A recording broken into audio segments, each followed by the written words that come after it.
Okay, guys, we are live. So for those listening at home, welcome to the Dungeon Musings YouTube channel. My name is Kevin Madison, and I'll be your friendly, dangerous master today. Because today, we were going to be playing Starfinder today, but unfortunately we've had, in the last couple of hours before the session, we've had some people who found themselves unavailable, so we were down to a few, and rather, as is always the case, I hate wasting a good gaming night when we have a chance to game, so we are returning to our continued celebration of the 30th anniversary release of Gary Gygax's follow-up to Dungeons & Dragons, Dangerous Journeys.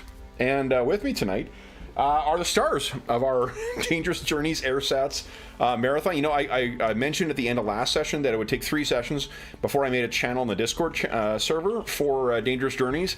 I ended up making a channel anyway, so our 3rd session, here we go. I justify the creation of that now.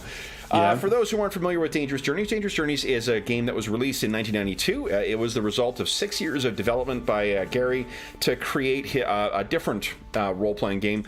If you want to see a full discussion of the historical place of the game in terms of what other games were at the time, and a much more comprehensive discussion of the system, if you go to the down below, do I have it linked? There's a playlist for Dangerous Journeys on the channel.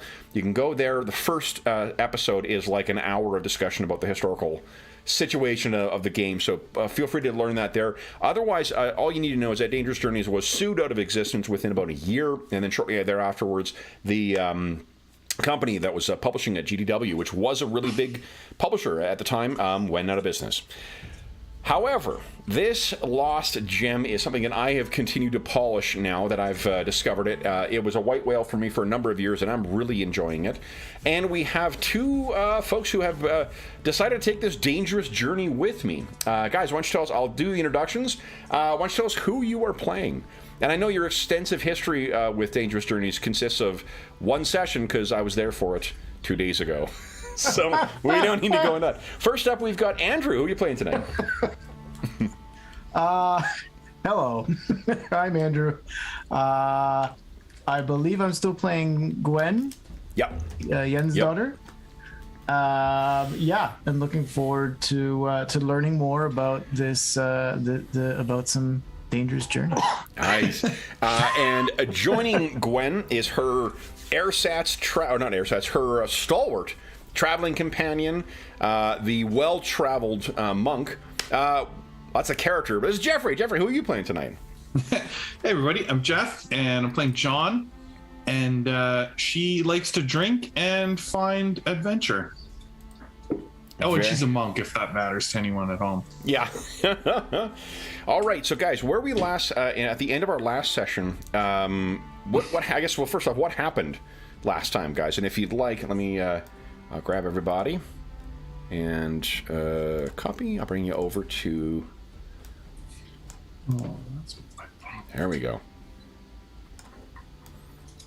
Unfortunately, George is on vacation. He's fortunately on vacation, but it does mean that Alexander is not going to be joining you guys. So I will tell you what is going on here. There we go. There we go. I might need to reload. Oh, no, I don't. Okay. Now, I don't remember the gentleman's name, but someone hired us to come here and raid this place. He was a lucky guy, and his luck rubbed everyone the wrong way that he worked with, except us, apparently. Ozer the lucky. Ozer the lucky. Yes. And so we showed up here, and instead of being another lucky adventure, we've been turned on and ambushed. Mm-hmm. And so we were fleeing, and last time there were 3 guards chasing us, and we just dispatched them, I think, is what happened. That is precisely what happened. And unfortunately, Jean took a little bit of a beating. Though it wasn't from any of the adversaries. It was from an errant blow from her companion. Gwen. Yeah, I don't know how stalwart John's going to be as a companion anymore.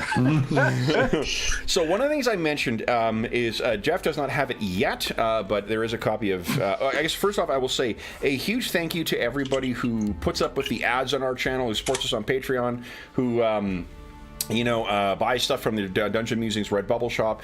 Any of the money that comes in from the channel, you may not be aware, goes directly to paying for stuff for the players. There's usually a gaming marathon we do once a year, but it's also a way of supplying, books for the players.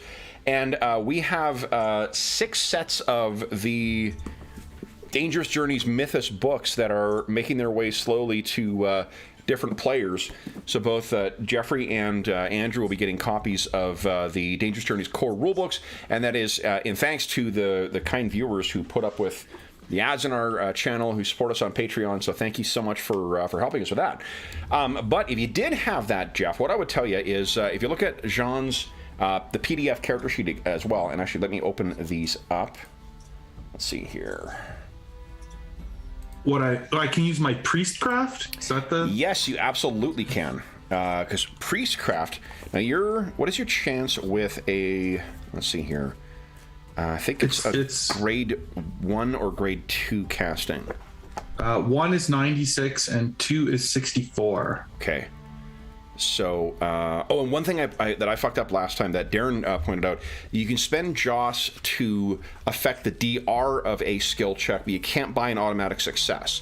You can buy an automatic hit, you just can't do that, so I screwed that up last time. Oh, and speaking of Joss, Kevin, I believe when we discussed it at either the end of the session or off camera, I asked about receiving Joss. Yes. And you pointed out that had we been continuing on this campaign, we would have received a Joss at the end of that.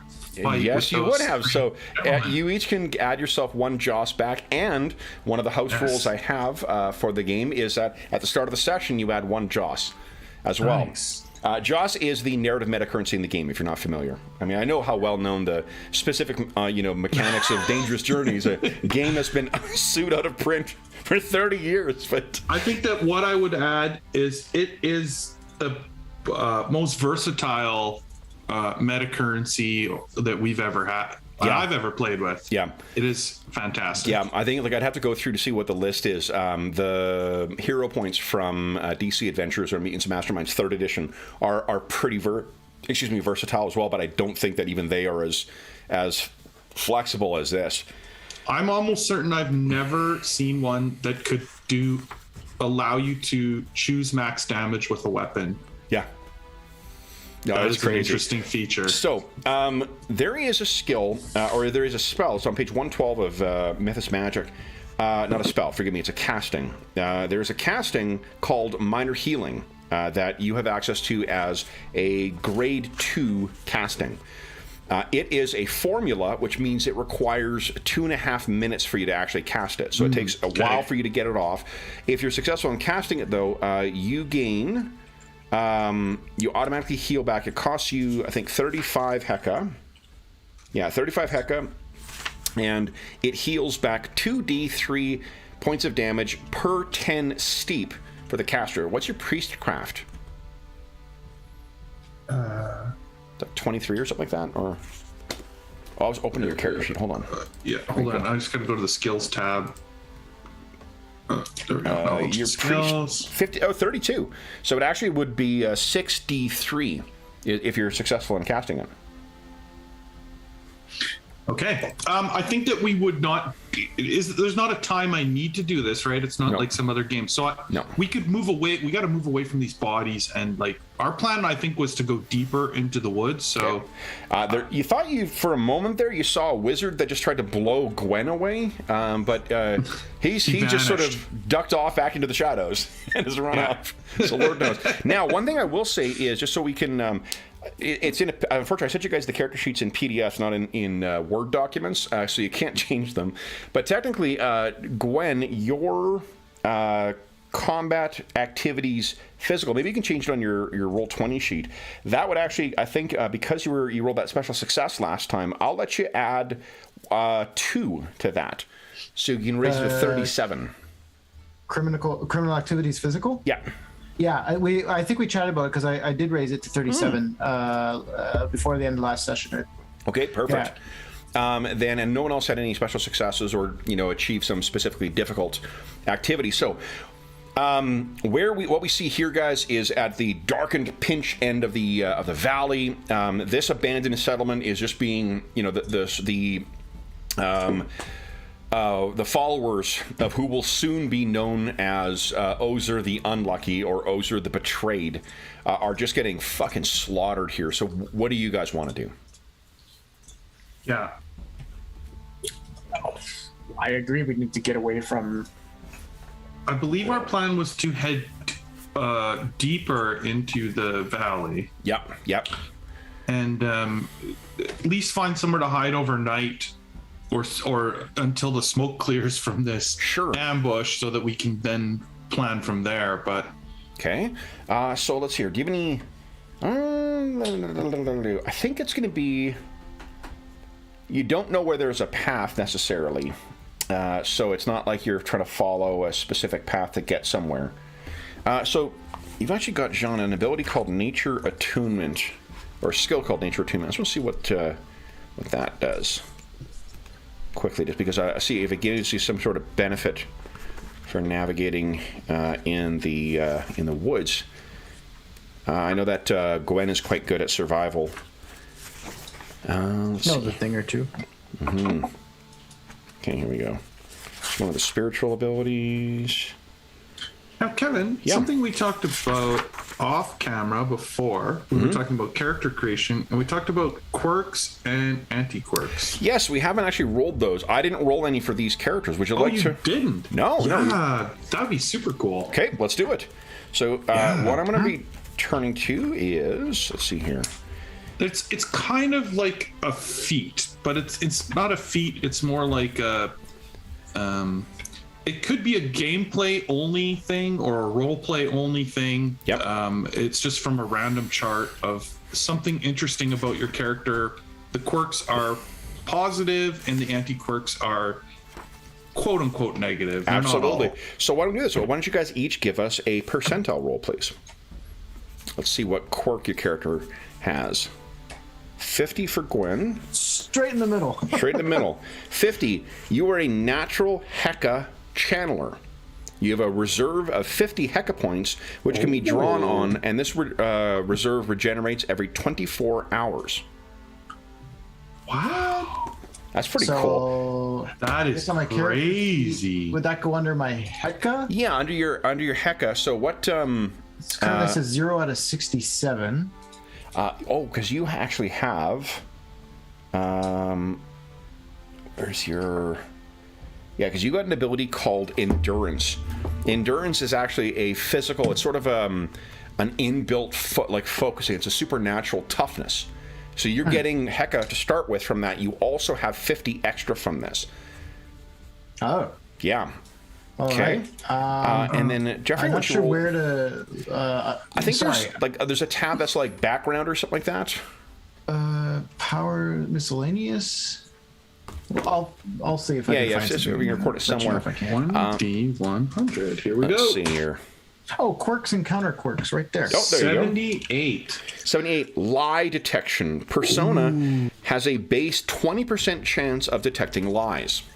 Cool. Definitely helpful or handy for a well-traveled individual like Jean. Did you find a spot on the character sheet for your quirks? Yeah, under miscellaneous. There's in the middle there's a box for quirks and quirks. Beautiful. The trick is I'll have to remember that it's there.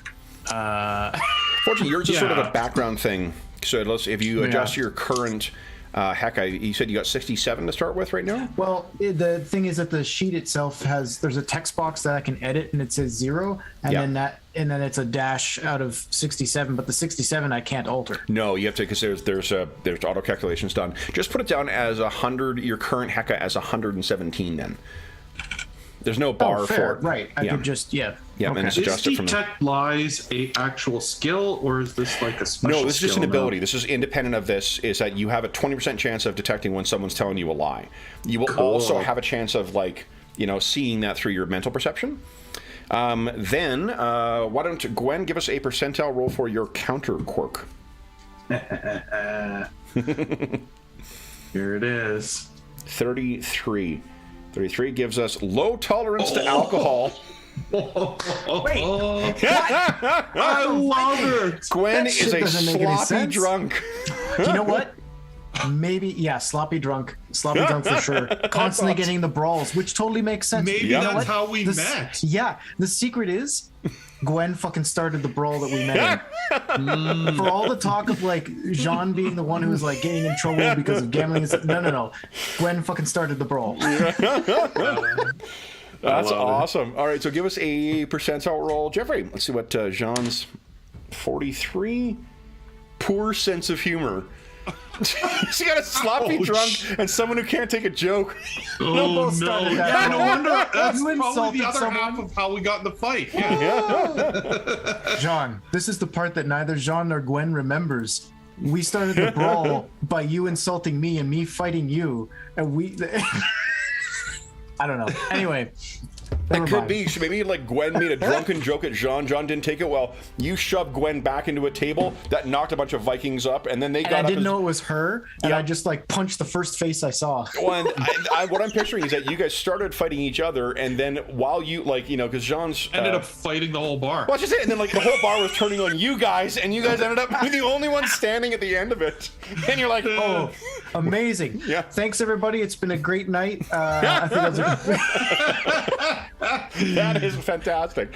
All right. I'm Well, so there's glad I thought of this. Yeah, there's Roll one it more up. thing that you do roll. It won't. Well, it's probably not going to come up right now. But let's just. You each also have a special connection. Now, what is your SEC for both of you guys? Is it 2 for both of you, or is one of you a 2, one of you a 3? I think I'm a 3. we'll need a reminder of what Bane. SAC is. Oh, it's on my PDF. It's Yeah, I'm a on the 3. 3. Okay. So I think 3 2. is 2. Okay. So 2 is for sure peasant. I don't remember 3 is peasant as well. 3 is peasant, upper class peasant. So enjoy your high standing there, Jean. Why don't you each give us a? I will say is you're going to get a special connection as well as a heroic persona at NPC. It's called an OP heroic persona in the thing. And for those who are listening at home who maybe haven't made the previous sessions, when I say heroic persona, just think PC. It's the game's vernacular for that. So give us each a D20, guys. Yeah, sweet. So Gwen, you're bartender.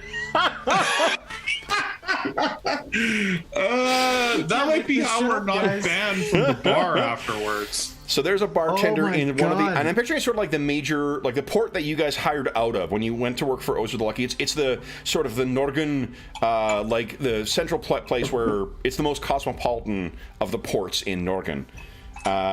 So you know a bartender there, and we'll flesh that out a little later. Jean, why don't you give us a percentile or a D20 roll? Sorry, 14. A scribe. That's interesting. Interesting. I mean, it could be if someone is interested in either it's if you're interested in learning more about the locals, that would be a reason why you'd follow that person. It could also be that they're interested in where you've been and hearing about your stories. Or what if it's like a fellow traveler who's traveling the world, writing about the different places they love go. it. Yep. And so we've met in different cities a couple of times and sort of had some adventures together. Yeah. What's the Venerable Bede, I believe, is the author of the first written history of England. So it'd be something similar to that, like maybe a traveler from further on Europa up into the wildlands here.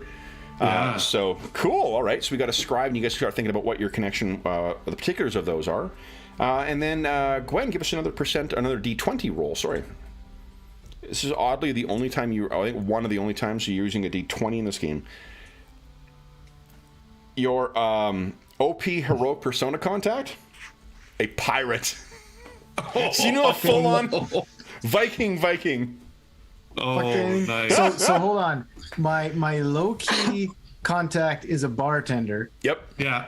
which is just ironic, and we'll see if I actually am in good shape with them or not. And now I've got a pirate who's a high profile. You said? It's a heroic persona, so it means that they're going to be of similar standing to you guys, where in the sense that like their capabilities are a cut above. Really, what it means is that it's from one of the vocations that heroic personas can have. So this is a pirate, which I'm going to interpret as a Viking. You've got someone that's an old school Viking who is friends with you, and then Jean, give us a D20 roll. Here we go. See here. You also happen to know a Viking. Oh, That's interesting. The same that might one? have been part of the reason that I'm here. Could be. Yeah. You could have hired on with a crew and been like, part of... Because, I mean, like, this is sort of past the time when regular raids would go out. Like, the sort of expansionist period, part of the reason the Vikings were going out is in part because they're, from what I understand, there was also some global change in the temperature, so the arability of their land was kind of shit. So they were having to go out and try and settle these other fucking places, and their populations were getting too big for what they could cover. But at a point, they just started settling because that's, it's better to do that than to continue to live the life of a, sea raider. But in Aerith, that's not been put behind. That still is a sometimes profession, and even if the Vikings are not like landing on the the shore somewhere and going into raid a village, they'll still raid another fucking place. And freebooting is absolutely a thing in Aerith. So you could be hired by one nation to prey on the vessels of another one. Lord knows how you got involved with it, but John, that's your contact. Interesting. Okay. So, but in order to enjoy the benefits of that, you guys need to actually make your way there. So we got to get back home. You got to get back home first. Or well, you're home, Glenn, probably. So then, to make your way, so I guess the first thing would be to get yourself from where you are to the far, like to the back. You've cleared out the patrol that had spotted you and was following you, but you want to be able to get away from and not get spotted by anybody else. So let's do this. Yeah, we got to try and get out of the little village area and into the actual woods, I think, if we want to be safe. Yeah. So, let's see. And at least somewhere where I'd feel safe casting my magic. Yeah. Here we go. Long projects. Here's what I think I'm going to do. Who has the worst criminal activities physical? Criminal activities physical, I've got 37. 37? Okay. Yeah, and mine just upped it, right? Oh, yeah, 31. 31. Okay. So let's. What we'll do is we'll treat your score as if normally combined efforts, like if you're both trying to pursue one task, you add them together from just two things. But this is not that kind of task. What I was going to say is we'll take the lowest one and we'll add half of the highest, and then if that is, we'll take the lower of that total or the highest. So we'll take 37 is the number. Gwen, I think you're the one who's taking the lead here. This is going to be a contested against the physical perception of the things. I am going to give you a 1dr benefit because it's fucking pitch black. So the likelihood of them seeing are quite bad. So however your things compare, it's going to be one easier. So 37, there are 22. It's 15-point difference. So it's already easy. It's already easy. So you just need to give us, that is 3 times. Go ahead and give us a criminal activities physical and make it against easy. Oh, and I did screw up another thing. 99 to 100 is a special failure, not 98. 98 is what I used for your special failure with your sword last time. Oh. All right, and that's what hurt John. Yep. Yes. So this is the bumps and bruises of a dangerous master who is learning. There's a reason we call us dangerous. Yeah. The game, incidentally, does not, for those listening, it calls it Game Master. I just like giving different names to the DM role. So, Gwen, you want to give us a look at that? Nice. So what do we see as you guys sneak your way through the rest of this burning village to the back?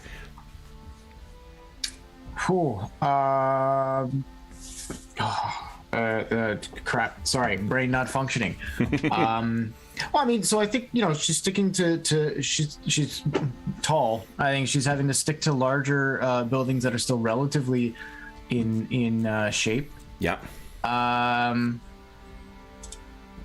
What the? Sorry, I just got a weird error message from Windows. Never mind. Sorry. But yeah, so I think she's sticking to larger ruins that are still kind of there. Maybe even given if I'm succeeding, then maybe I'm able to discern, like, keep myself on this side of the light, so I'm not casting a shadow. Okay. Hide in the smoke. Okay, so we see a large and a small form sort of move through the ashes of this. Flickers at shadow. One or two Vikinger kind of look over to try and see what's going on. No one spots you guys whatsoever. You make your way to the very back of the valley, where the lowest or the narrowest point. And what you realize is that it is. This was a well-chosen place because there really is nowhere out of here. Not easily at least. With the darkness, all you can really see is the point where the blackness of the hills above you and the trees that lurk above them, where it ends and then the sky begins. So it's basically just a mass of black as you guys are going to make your way up. It's going to be a bit of a challenging climb to get yourselves up here. So, I think, unless you've got skills that you think might apply, it is going to be a hard musculature check. Okay. So whatever you can, of course, spend Joss to affect that. And let me I'm trying to find, where's it, my GM section here? Because there are... I'm trying to find the rules for exhaustion. I don't want to just inflict damage if that's not what should be done.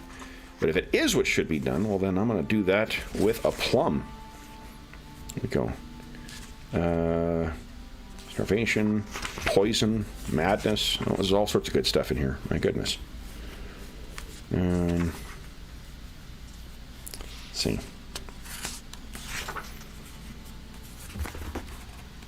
Okay. For those listening at home, again, we've only really run this game a handful of times, so my apologies if I'm having to look some stuff up here. Okay, it's cold and exposure. Not what I want.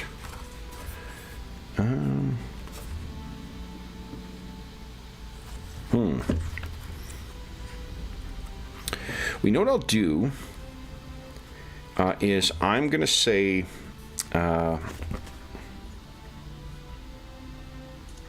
oh, here we go. If you fail, then you are dazed for a time. Dazed means that you are moving at half speed and all your skills are halved.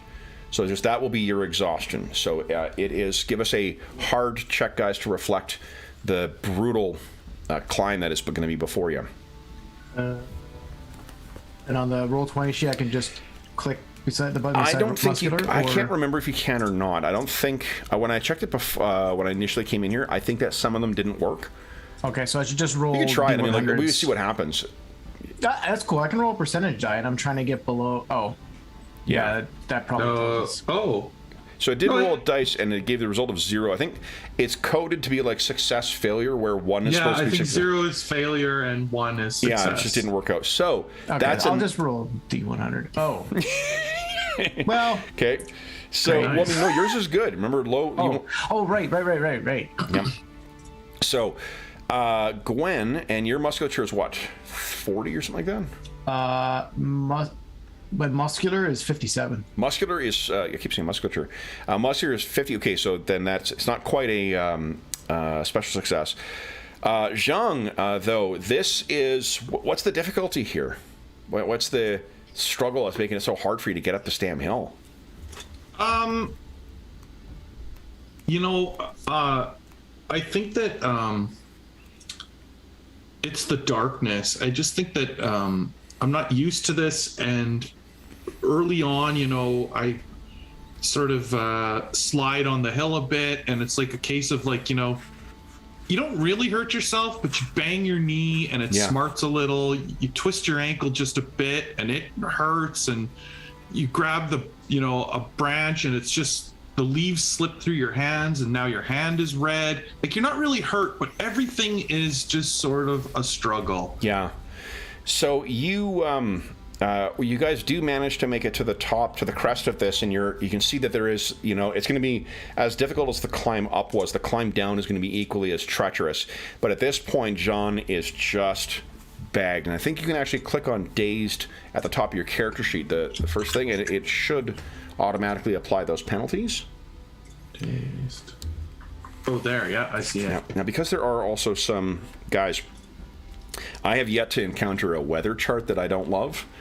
So we really need to check for weather. Is Dave ready to come on yet? Let's see here. See, Dave's not going to make it. That's right. He was helping someone move today, so that's not altogether. Although I'm assuming it's because he knew he was going to have to make a weather roll. Yeah. So go ahead and give us a. Let's see here. Jeffrey, give us a D6 roll, and Andrew, give us a D3 roll, please. Okay. Oh, I can't. I gotta. Right. That's right. Yeah. And actually, I'm going to switch out to something creepier here. Do I have something creepy? What's this? What's this? I'm not getting the music for some reason. You know, it's because I have it set so low. Because of the equalization from the way the source is. If I have it up, well, I mean, what I can do. That's okay. I've got Kevin MacLeod. I've got his music anyway. I can just do it on my computer. Well, actually, you know, let me check something here, guys. For those listening at home, just give us, bear with me a moment here. I want to test something for the players. Can you guys hear that now? Oh, yeah. Okay, let me, because it's completely, completely cutting you guys out. Let me try and do, let's see here.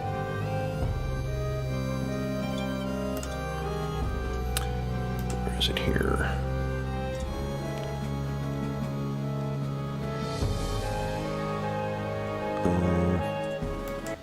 No, hold on. There used to be a master audio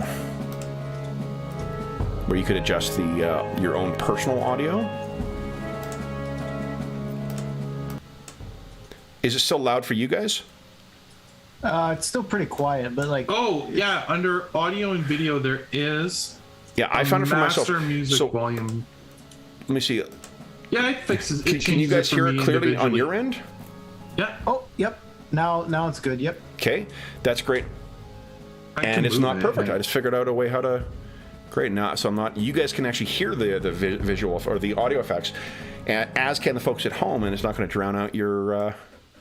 What do you call it? Yeah, your voices. That's great. Excellent. Look at that. Troubleshooting. I rolled a special success. All right. So this is at the top here. Let's see here. 3. Oh, guys. This is a particularly cold night for the ambient circumstances. And you rolled a D6 for you. And Andrew, would you give us one more D3 roll since you've already started rolling them? Sure. Can do. If you press up, by the way, it redoes the roll you just did. Yeah, it duplicates. Oh. Yep. Thank We're you. all learning tonight. Look at this. How many years into using Roll20 now? And, I actually just looked it up because I was interested. I can't believe it's been last week. It was, or actually 6 days. Yeah. Sorry, last week. It's been 1 year since I joined the Night Below campaign already. Oh, wow. That's insane. That is Time insane. flies. That night of the night of the hags. Yeah. Wow. Oh, jeez. Oh, does time go fast? Seriously. I know. All right, so it is a partly cloudy and cold as fuck night. And let's see here, partly cloudy and cold, and Jeff rolled a 2. Oh boy, and it's getting cloudier and it's getting colder. So it is, you guys are, it's like this game knows what my preferences are, I swear. So you guys are going to be exposed to some pretty uncomfortable conditions in a moment. And, I was just looking at the rules for cold, too. So that's pretty good. The only reason I'm bothering to look it up is because you actually might have access to some of the lower grade castings, Jean. You actually may be able to tap into those, try and mitigate this shit. It's just a cool example how you can have characters who dabble in a little bit of stuff but still contribute overall. All right, so this is going to be, you're not wet, yet, so that's good. Let's see here. You are still dry. Would you guys say that you guys are significantly clothed? I mean, or are you just dressed like normal? Do you think you dressed for the conditions, or? Oh. And I'm fine with you. All my totally... armor is probably not good for. I don't think so. I'm not. Okay. We had planned on staying in the village, right? If the mission was successful, we would have been in shelter, not out in the woods. So yeah. Okay. Bundled lightly and dry. Okay. So this is definitely into past the tolerable temperature range here, guys. Which means we need a hard. What stat is used here? Oh, a hard muscle roll. So what? However, you're currently exhausted or dazed from that other circumstance. Dazing generally lasts.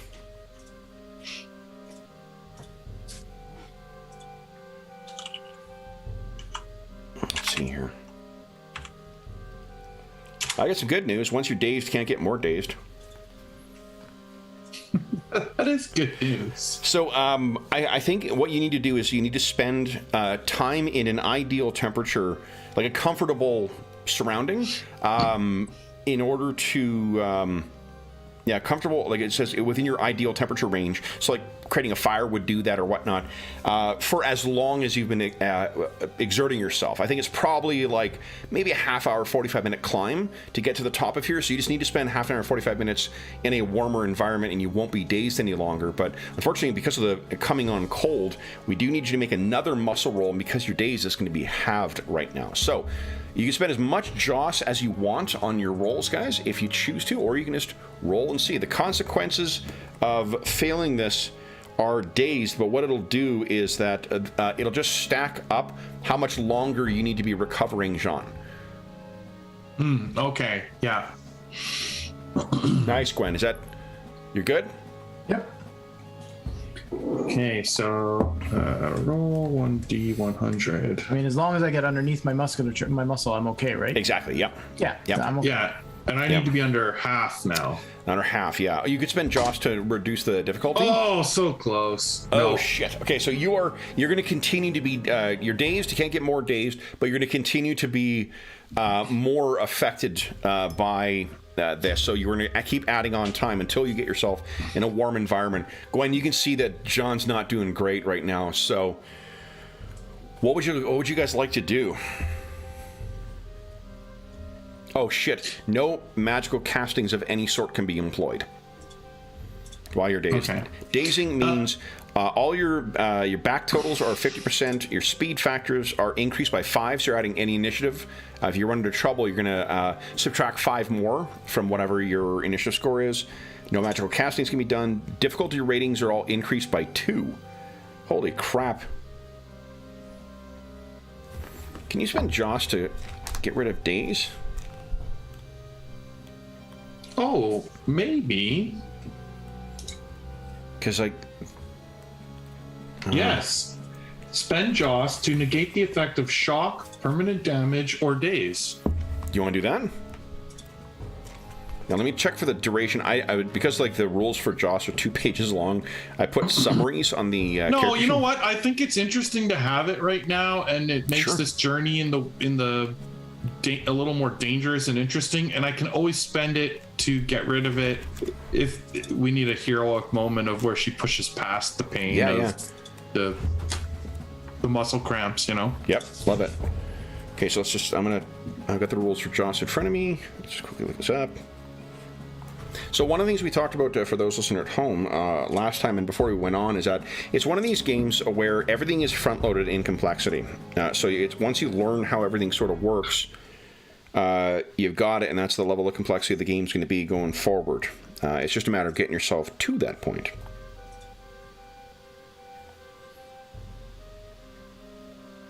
One Joss could be spent to negate or delay the effects of being dazed. Cool. I like that it's sort of loose how it works too. So it's up to the circumstances. So Right. if you want to spend Joss and get rid of the daze from hiking up the hill, then I'd say yeah, for sure. But if it's for the thing that's for exposure, I'd say, well, spend it and you'll ignore an hour's worth of of the cold, and then after that you start suffering daze. So. Right. Well, yeah. Okay. Sure. So, what do you guys want to do next then? Now, I guess while you, Jean, you're pretty banged up. Gwen, do you have first aid? As a skill, I can't remember. I think as a mercenary you get it. The PDF is probably the quicker one here. First aid 30. Oh, nice. Someone's going, hey, Mark in chat's going to GaryCon tomorrow. Hope you have an awesome time. Mark, that's great. I've seen photos from folks who are at GaryCon, and they look like they're having a grand old time, and they've got a seat set up for Gary Gygax, so definitely doff a drink for us. Yeah, you got 30, so why don't you give us if you'd like to try and bandage Jean up a little bit, you can make a first aid check if you like. So I think you can restore, yeah, I think it's like 1d10. Oh, you gotta make the roll 1d10? first. So it's 30 or less. This is a moderate task, so it'll be times 2. So 60 or less. Oh no! There's no penalty. It's not a special failure. Just you can't make a difference in what It's a cut and doesn't. And with the tough travel that you got ahead of you, you're just not going to be able to get it any better. So guys, what stretches down below you? There's no lights anywhere. But I mean, you know that these hills are going to be full of all sorts of potentially dangerous things. I'll say to Jeff, now that just to think it through, because you've got persisting dazed right now, if you spent Joss, I'd let you ignore it for a scene. So like if you got in a fight, you wouldn't be blowing Joss every round to get rid of it. But if you spent Joss, you'd be like, oh, it's your adrenaline kicking in, and you're able to ignore it for the purpose of that scene, and then afterwards you just go back to being exhausted. Yeah. Cool. Okay. So then, what do you... What's it like at the top of this crest here? Is it like sort of like the picture, like it's stony and it's... Yeah, more trees I'm picturing higher up here. If you want to get a sense of this is what you may be... let me grab your characters here.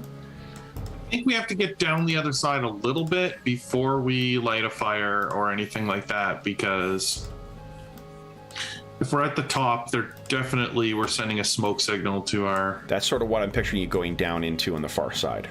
Yeah, I think we should go down into that before we try and find shelter or light a fire. Okay.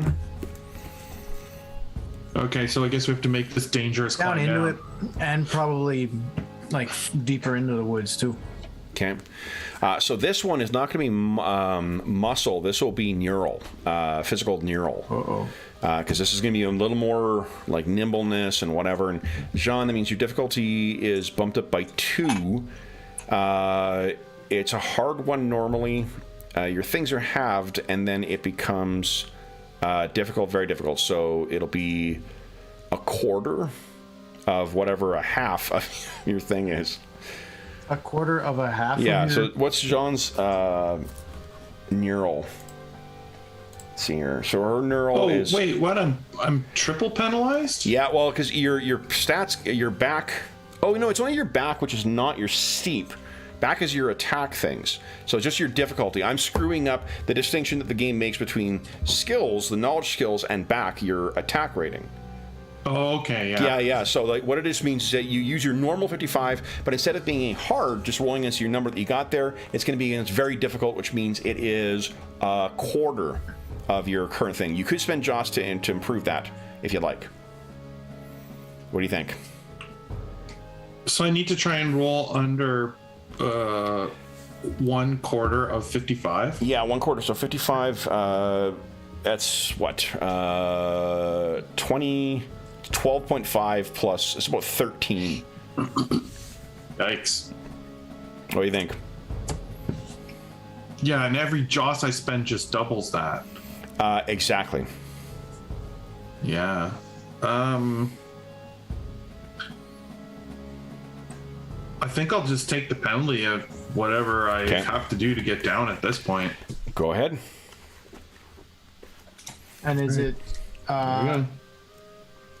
Just hard, so it's whatever the... it's just hard for me, so hard is double the... No, hard is... half?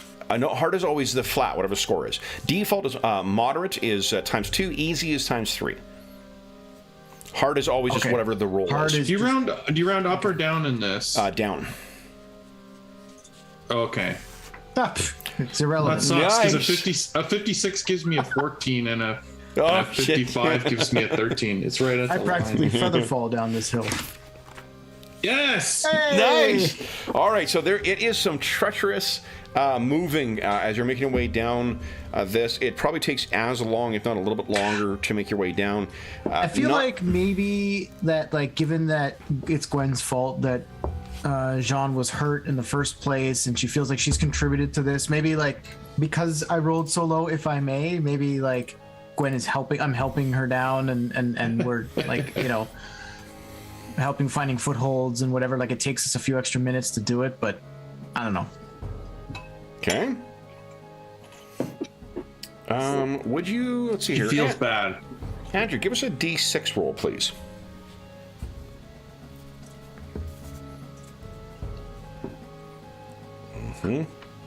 Maybe this lucky guy was your contact, too, so it's your fault we're here in the woods. I'm sure, pile it on, you know. Yeah, pile it on. As it is. It's all your fault, really. So I got... I don't doubt it. Great. Okay, so... So why are we not in the tavern right now? Yeah. I don't know, because we can't go back to that tavern. We were kicked out of that tavern by everybody. Where you guys happen to come down is very much what, like you see in the illustration here, where there's this narrow kind of pathway through. You guys start stumbling along the path here when you come upon, basically there's a bunch of trees. There's apparently been some flooding, and a bunch of trees have collapsed together. So it just, like, pinches, like, to get over this is going to be another enormous task. And you have Andrew's luck to thank for that, because I used a random encounter table from the thing here, and what you rolled was an unexpected obstacle. Oh, So okay. you guys are walking along, and you find, like, is there something telling us about this that you need? Are the gods truly turning against you here? Now, I have a question, Kevin. Of course. Just for interest of the game's sake. Yep. So one option of the Joss is edit the story to gain a clue, a resource, a contact, or favorable circumstance. Yep. So, not saying that we want to do this, but is like an idea of, like, it's an obstacle, but spend a Joss, and it also kind of forms a shelter if we want to hide in these fallen trees. So the degree to which you the edit kind of benefits the players tells you how many Joss it would cost you. Right. If it was something that was like a defensible, like no one could get to you kind of thing, it might be like 4 Joss. And you guys can remember, you can spend Joss on each other, so you could collectively spend that if you wanted. For this, if all you want is like a windbreak to try and, like, a place where you could try and start a fire. Yeah, start a little fire, just be warm, and, like, it's the middle of the night, right? I mean, how far do we need to get, right? We just need to get away. Yep, I think if you spend 1 point of Joss, that's fine. This will be a good, not only a windbreak, but it'll also serve, like, if you create start a fire here, it won't easily be spotted from It'll nearby. help filter the smoke a bit. Yep. Okay. I love it. Okay, I'm doing it. Okay. So you huddle down in there, and you realize, I think, Gwen, when you look down at your companion, just how much she is trembling. Like, she's quite cold. I'm just looking up survival, because I think that gives us rules for starting fires. Yeah, you might have to start this fire, Gwen, because my hands are shaking too much. Do you think that you would have access to what do you call it? flint and tinder and stuff like that on you, Gwen? I mean, well, you know what? Yeah, maybe, because she's got good survival, right? Yep. So, well, I would say that Jean would have those things. She may not be able to use them right now, but I think as someone who's traveled the distance that she has, this is not the first time she's ended up sleeping somewhere for sure wild. Yeah. Okay. So then, Gwen, you've got the stuff there. I think this is going to be just given the circumstances, there's plenty of terrain around. We said it was dry still. It hasn't started snowing. It's getting colder. I think it's just going to be a moderate survival check to find the kindling and get a good fire started here.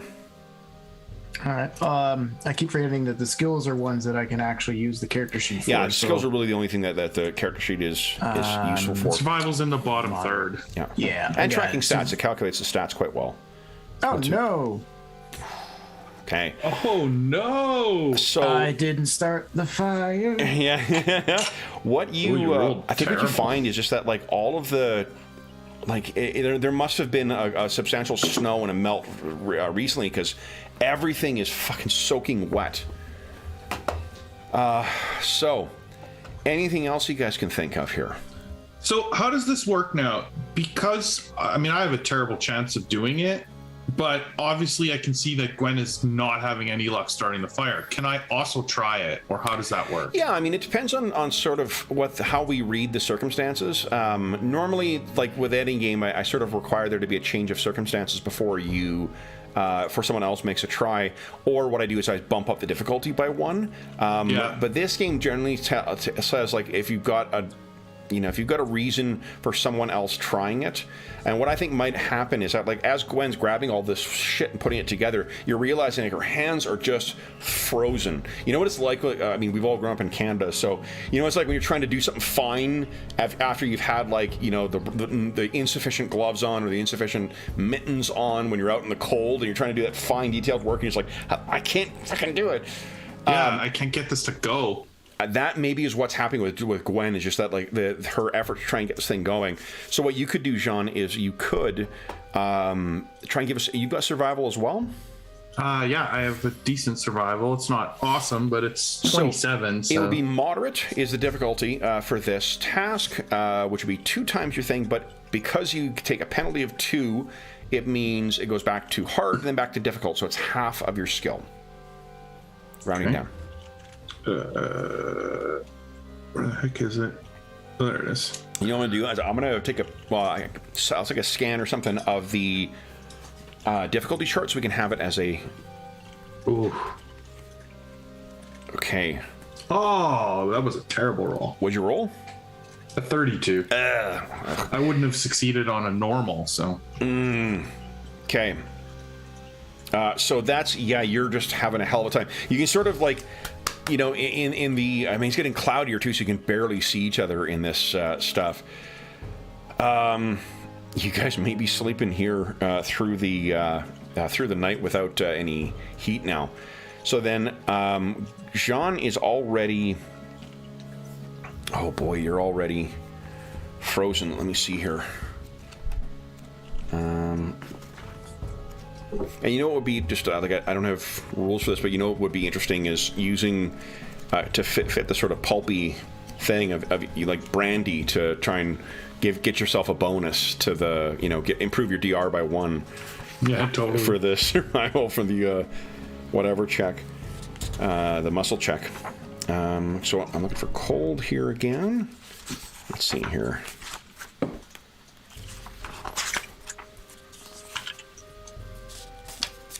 Here we go.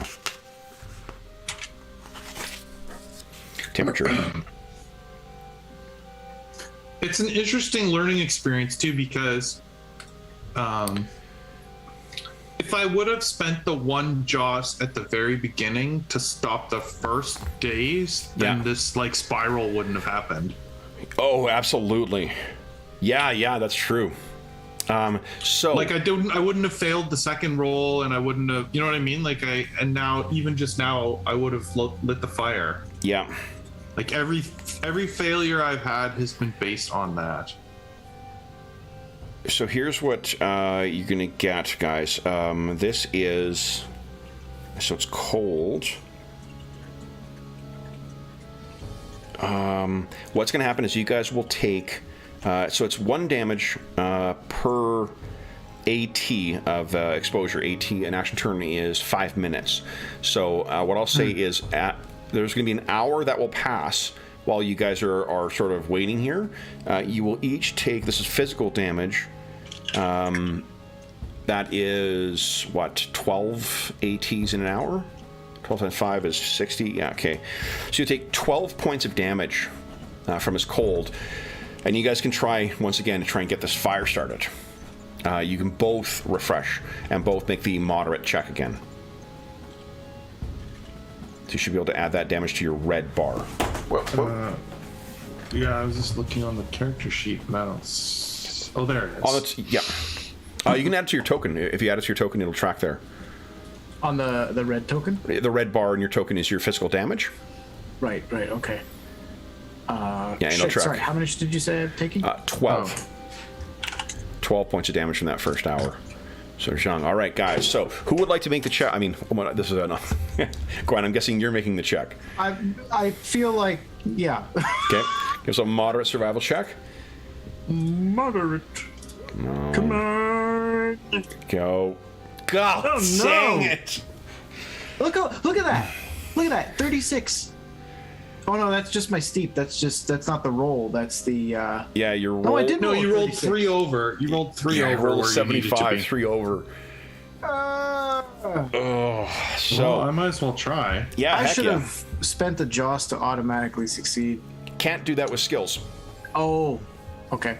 Yep. You can change the difficulty. Change difficulty. Every Joss spent modifies the DR by 1. Yeah. Oh, so that could have made it an easy. Yep. Another hour in the darkness, guys. Now let me roll. Actually, I'll let you guys roll. Give us a D10 roll, Jeffrey. D10.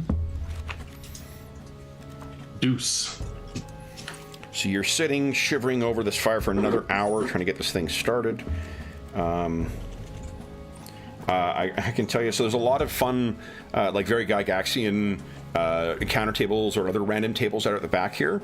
I've been trying my damnedest to justify using a table called Unknown Device Operation Flowchart. It's so awesome. It looks like a fucking circuit board. Like, it's so complicated, but it looks great. It's functional for sure, but it looks like it's gonna be a lot of fun to use. All right, so a 2.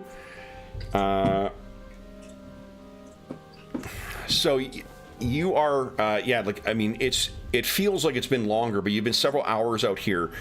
Would you each give us a moderate, oh shit, for you, John, it's gonna be a little harder. I think what you, yeah, if you've got days ticked, so it'll be a moderate check for you, Jean. It should make the adjustment. Physical perception, please, for both of you guys. There's something going on in the woods. Physical perception. And the Gwen. Which nice. one is that? Physical perception is in the middle in physical.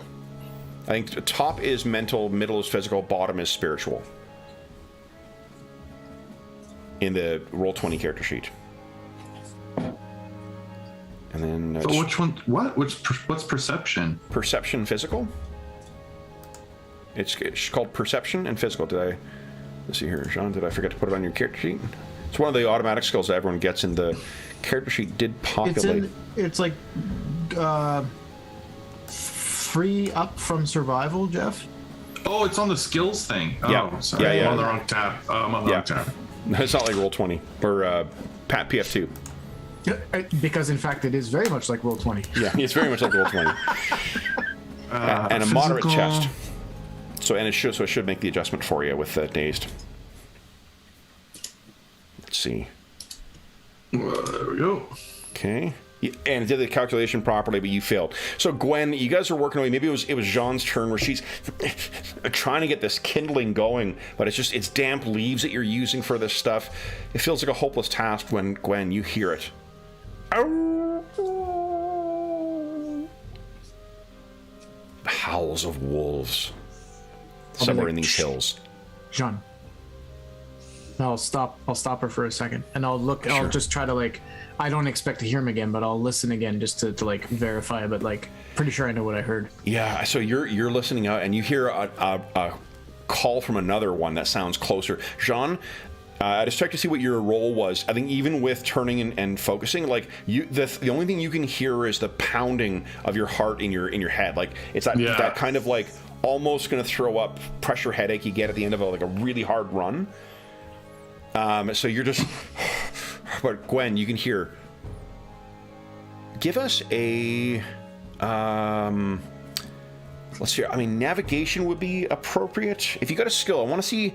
What I want you to do is to tell if you can see how close these things are. Survival would probably. I don't have navigation. I have survival. I have geography, foreign lands. I think that's too high level for this. Yeah. I think survival is probably the most likely. Yeah. And here's what I'm gonna let you do as well, because sometimes we get to do with cooperative skills. Take your physical perception and add 10% of that to your effective skill before making your roll. So your physical perception, your steep is a 38. Mm-hmm. So add +3 to your survival, and that's what you're gonna be rolling against, a 39 or less. Okay. And I can add this now, and then after the roll, I can just reduce it back down to 36. Yep. Yeah. Okay. Is it still moderate? This one I think is going to be hard at default. Hard at default. Okay. Come on. Nope. Okay. I mean, survival's really not my thing tonight. So you're just. It's tough to tell. Like, I think you heard them, and then it went to quiet, and you can just hear like the wind is picking up. It's getting colder. You know, the bone-chilling cold is really setting in. Not good. So then, guys, because of another hour in this brutal cold, another 12 points of damage. Oh my physical damage. So how was your second session of Dangerous Journey, guys? Well, we fucking froze to death. So yeah. Yeah. You know what? But this is good to show, like, you know, for people like me, this is only my second session of the game. Yeah. But for people who are joining us and just going, what the fuck is this? To show like the swing on this, that like last session Gwen was kicking the shit out of a bunch of guys and not even taking a scratch, right? Yeah. And now Gwen's taking 25% damage from just hanging out in the cold. What? You know? And I think so that's cool. Like it's interesting to as a reminder, or not as a reminder, but to show that like you have that capacity to be a badass because you're above, you know, your average person. But this is still a dangerous world. Yeah. Hence the name, right? So well, and I think it also shows the point of strategically spending your Joss. If you would have spent Joss on your very first survival roll, we would have had fire this whole time. Mm-hmm. Yeah. I would have already been at the point where I could cast a spell, and instead of 24 points down extra, I would have healed back some of my... True. Although at the beginning of the session, when you pointed out that we earned Joss back, but like we got 1 back, and I had used 3 last session, so I'm at 8. So I have them. You know, I got a good pool, but knowing that I'm not going to earn back what I spend. Yeah, but would you trade 1 Joss for 48 hit points? Oh, right now? The 2 of us. Yeah. Sure, I would. But like, obviously, but this is the game, right? This is the I know. Because, like, I couldn't have known that we were going to fail 4 successive attempts to do this, right? Well, you kind of know I'm almost like a miracle to hit that. Yeah. True. With how injured and no, that's a lesson learned for sure. So then, guys, but I feel like now I might need those just points for something else. You heard the howling of those wolves, Gwen. John, you're taking her word for it. You guys got to get a fire start. Fire is what you know is anathema to most animals. Gwen, why don't you give us another survival roll? Let's see, in this hour. Qua. Kevin? Yep. I think I would like to use a Joss point. Okay. So the difficulty will be easy. And I mean, like, and like in fiction, you know, this is Gwen like furrowing her brow, you know, and just like almost as she's attacking the stone, just like there's sparks flying out of this thing, almost enough so you can see your faces clearly with how hard and how often she's hitting this flint and tinder, like fucking almost trying to will this stuff into to start a blaze. Well, I would also add, like, there was a bit of a guilt trip going on, and I think that, like, we always use the term bloodied at half damage. Yep. I think you can see that Jean is, like, reaching that phase of her health. Like, she is not looking good. Well, you know, I will point out as well is that you can spend Joss for your success. You can spend Joss on your allies. So Jean at any point could have spent that. Yeah. What? Yeah, you can spend it on your allies. You can spend it on enemies. Whoa. This just like completely. Yeah. Because this means that, like, in our case, obviously, you were being ridiculously generous because you want to really test the system out, so you gave us all 10. But like, if a party just rolled dice to get their Joss and they have like an average of like 5 or 6 Joss, right? But that means in a given session, if you have like 3 players or whatever, you could have like 20, 30. You have a party pool of 20, 30 Joss available. But the only thing is ultimately it's your decision of the player as to whether they spend it. Wait. That was not necessarily a success.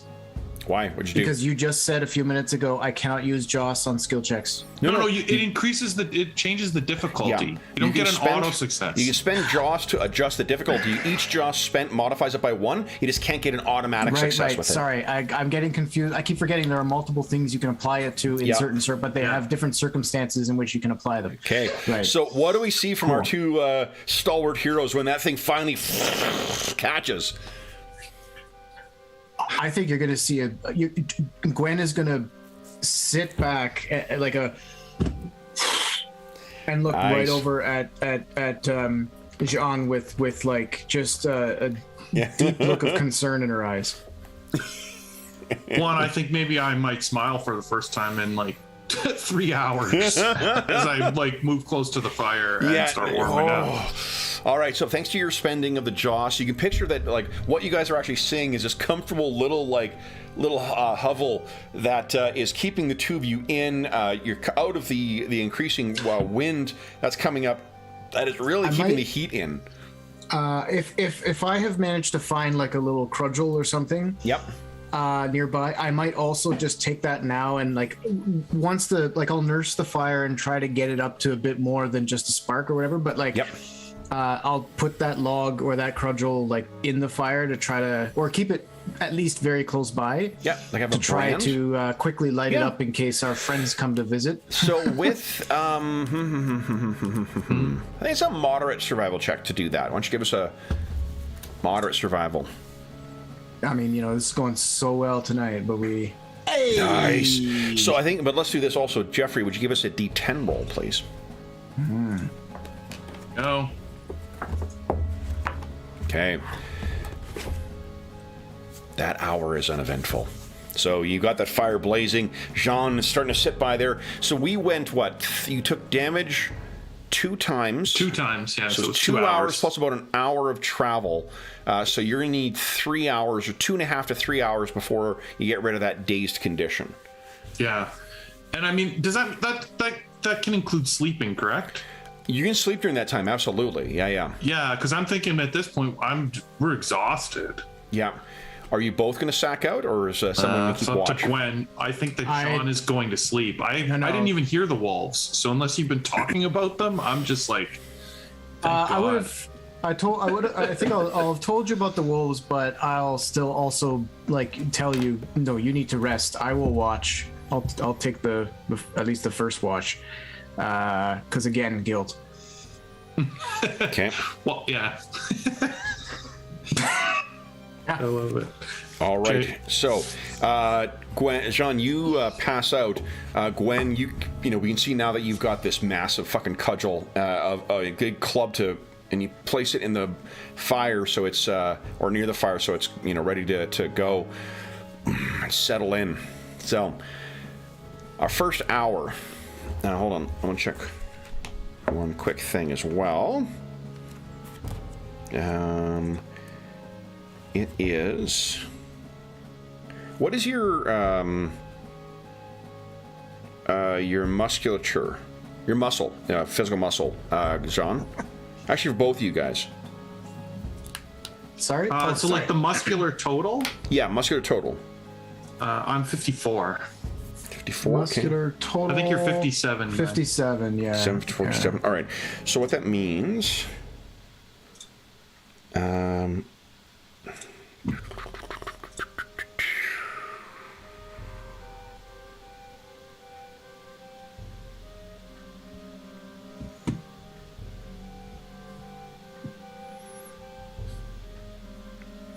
All right.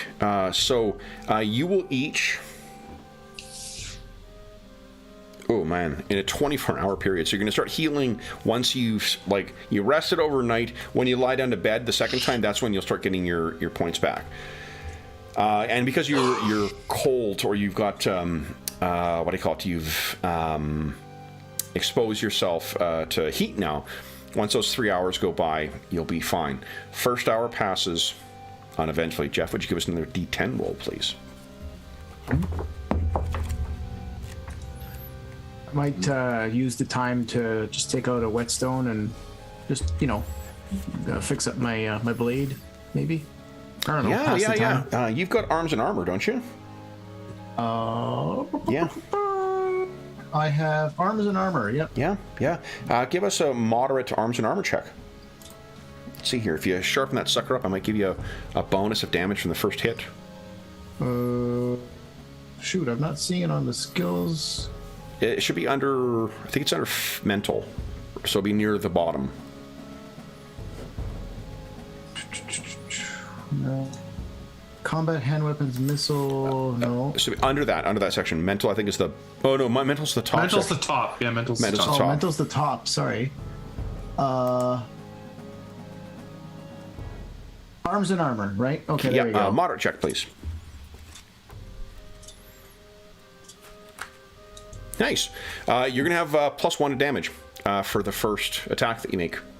I don't know why I would be making attacks, Kevin. I just, whenever you use it, I don't know why you're sharpening your blade.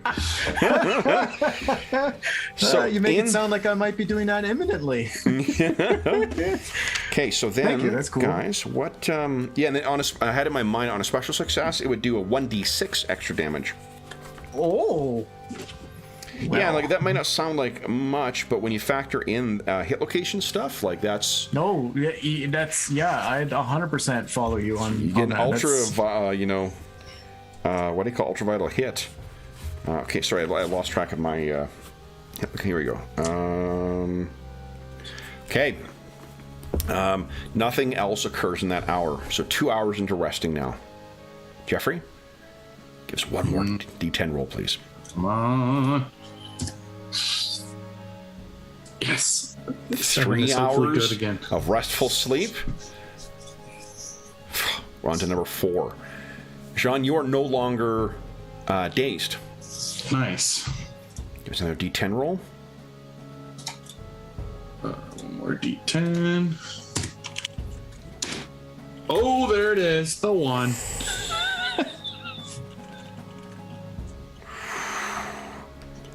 Okay. So, as you are keeping watch, Gwen, would you give us, I need a perception roll from you. One of the things I really like about this... Perception physical? Or? Perception physical, yeah. Because so one of the things George has talked about, like, I think because of his past as a game designer and game editor too, he keeps thinking of like, in the second edition of this, I just think of it in house rules, but in the second edition, it's not. I imagine that one of the nomenclature changes would have been because perception mental is really what we use insight for in most modern versions of it. So I would just change the name of that to insight, but perception mental is always going to be only used in that like judging a physical situation or a interpersonal situation as opposed to the physical surroundings. What I was gonna say is the thing I like is the way that you do contested, how I don't need to make like a roll for somebody, a roll for someone else. There's a clever, easy mechanic of like, okay, so I know their stealth is say 33. What's your, and I'm gonna give them a DR I'm going to make it one harder for you because of the ambient circumstances. What is your physical perception? My steep is 38. 38. Oh, okay, so you're 5 more, which means, it's within that, so it's a hard, so it now becomes difficult. Can you give us a physical perception difficult check, please? Kevin, Difficult. sorry to interrupt, but just to understand this character sheet, under the skills, there's 3 columns. Yep. There's the steep, the sub areas, and the Heka. Yep. How does that work? Heka is if it is part of the auto calculating of the Heka. Some of your skills will grant you Heka. So if you the ones that are ticked off there are the ones that grant, like you, apropiism, priestcraft, demonology, yoga, demonology. I can't remember. Okay. Yeah, exorcism. Like each of those it contributes to your overall Heka. Heka isn't restricted to a specific, type of thing. Once you got your pool of power, you can use it to cast to make use of any castings. It's just that. That's what created the Heka number. And then what about the sub areas? The sub areas is a rule that we would use if we were wanting to be really detailed. Like if we wanted to keep track of each one of the specific things that are caught up in, say, criminal activities, physical or hand weapons. If I really want to track like your proficiency with swords versus spears versus daggers or whatnot, we would make use of the subcategories. I don't really care. It doesn't really interest me to make that distinction, primarily because it means that you're just bad at a bunch of stuff. So, right. I ignore so the numbers them. that are in there are meaningless. The numbers in the sub areas are meaningless because you would have to, if you tick them, you can feel free to tick them and untick them. All that it'll do is just it'll show you that you've suddenly got a skill rating in those categories. Okay, I see. Yeah. And then it looks like at one point they were trying to link up whoever designed the sheet wanted to link up the different subcategories of the weapons to the weapons you actually use, because it calculates everything correctly on the first page of the character sheet. It just the attack roll doesn't work. The damage roll works, but the attack roll doesn't work. So right. Yeah. Okay. Enough interlude. I just wanted to understand what. No, that's a good question. Okay, so Gwen, you are looking out at the darkness, and unfortunately, if there is something out there, you cannot see it. I think it's been a few hours, like half the night now. Yep. And after everything that's happened today, and now this, and it's very unnerving for her.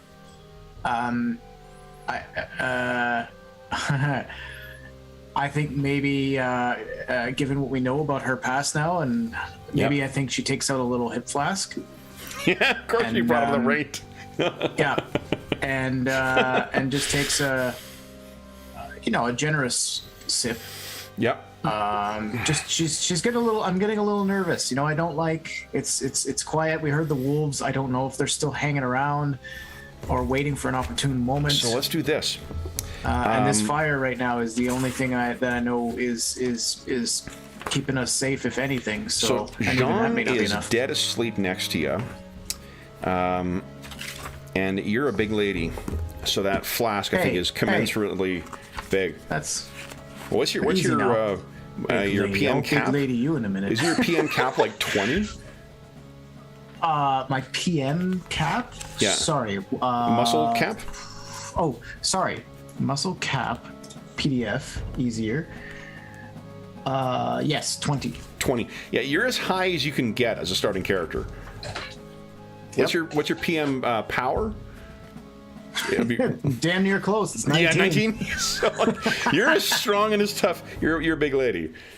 Yeah. Well, when I say I'm concerned, I'm not necessarily personally worried about harm to myself. I'm pretty confident that I can kick the shit out of something that hits me. Yeah. But I am very worried about Jean, and I'm worried about my ability to protect her and fight competently. I think that's probably more where the concern is coming from. Okay. So what I was looking up is because I have, in my mind, I have a hard time I can distinguish between most of these other stats. Metaphysical and psychic, I've been wrestling with the difference between the two. Metaphysic is, you can think of as willpower, and psychic as intuition. I'd like you to give us a moderate spiritual power. And what this is to avoid overindulging. This is basically the power of your willpower to stop yourself from like downing the whole thing and accidentally dozing off. Oh yeah, 100%. So you can't roll on the character sheet, but what we can do is look at your. Oh, I can't roll. It's not on there. I'm looking it doesn't for roll like in the thing. idiot. So your SM power is a 14, moderate is 28. You got 28% chance. You can of course spend Joss to adjust that further if you like. Oh no. I'm gonna see how this goes. Okay. You know, it's probably not gonna go well, but. Look at that! Oh! So that's a special success.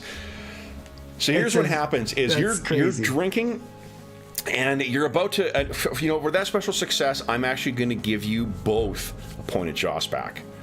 Oh, nice. So you're about to doze off with this. You're sort of drinking, and man, is it comfy. It's just so comfy in here.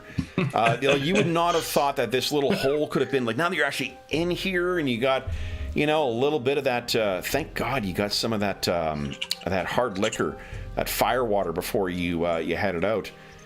Oh, man. You know what? Things are going to be fine. And, you think of your bed or just passing out at the table in your favorite bar. I mean, either of those things would be what.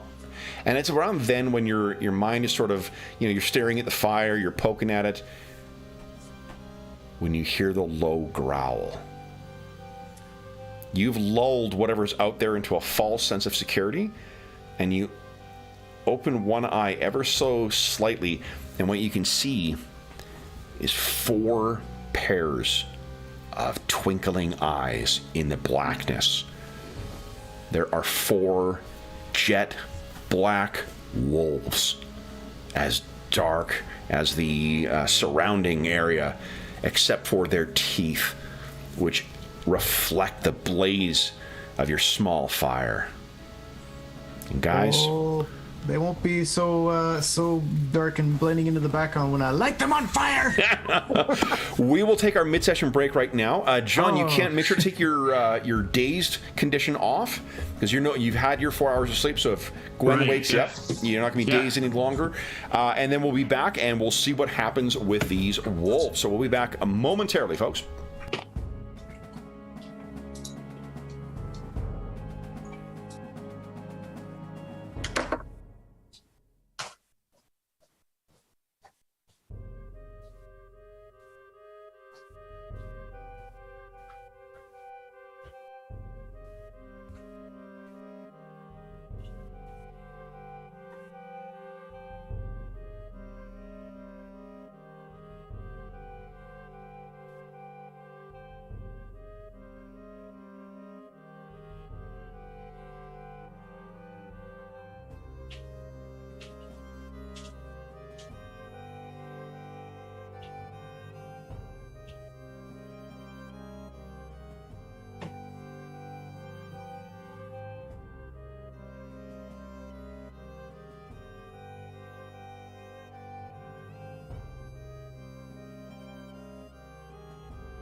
All right.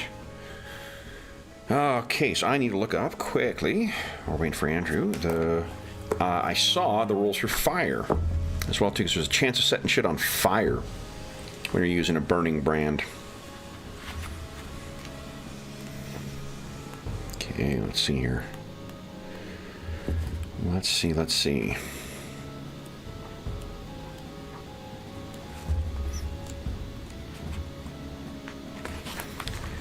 Fire. Here we go.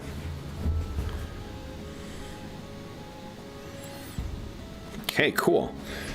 So a torch does 1d6 damage from the burning if you're trying to push it into someone. And then it's got a 40% chance of setting someone ablaze. And then it is a moderate muscular roll to put it out. Oh, incidentally, Wow. one of the benefits of having yoga, your yoga, in addition to being able to bilk middle-aged women out of a bunch of money for classes, you also have, where is it here, resistance to fire. I don't think I put on the character, or I put your mental resistance on the thing. What is your yoga skill, or your steep? Yoga. I don't. Where?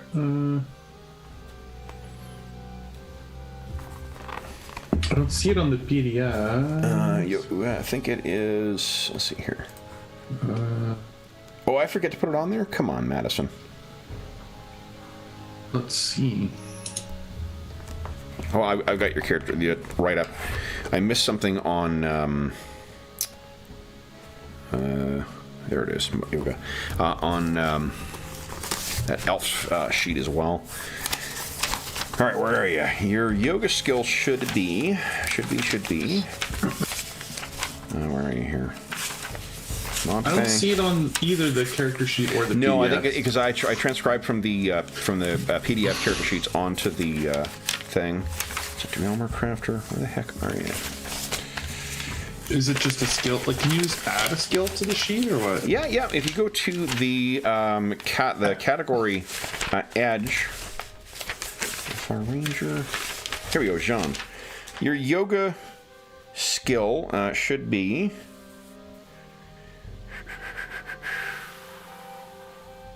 A 39. So if you go to the farthest tab on the right, it gives you like the setup. I think I can't remember what the tab is called, but if you go to the bottom of that, config, yeah, and then under spiritual, so the one on the far right near the bottom, there should be one that says yoga. If you tick that, the leftmost box, it'll add it to your skill list. Okay, yeah. And then it's added in as 39. There we go. Sorry about that. I'll adjust the PDF after the session. There it is. To have it. 39. Okay, so 39. So the reason I wanted that number, I'll pick that up afterwards, is a 39 in yoga means you have 8. So you have automatically 8 mental armor, 4 spiritual armor, 31 once per week. You can heal yourself by making a successful yoga roll. And you heal for you with a 39. It's a 1d6. You have resistance to insanity. You can step on hot coals for 1 action turn, so for 5 minutes. And that translates to 5 points of armor versus fire. And like hot weather and shit like that, you can tolerate it well outside the range that most other people can. And you can also slow your body functions, entering a death-like state for up to a day. That's cool. Mm-hmm. Okay. So. Then, guys, let's do this. Let's get a... let's see here. Should we get something a little more dangerous going here? What do we think? What is this? Is this a dangerous sounding song?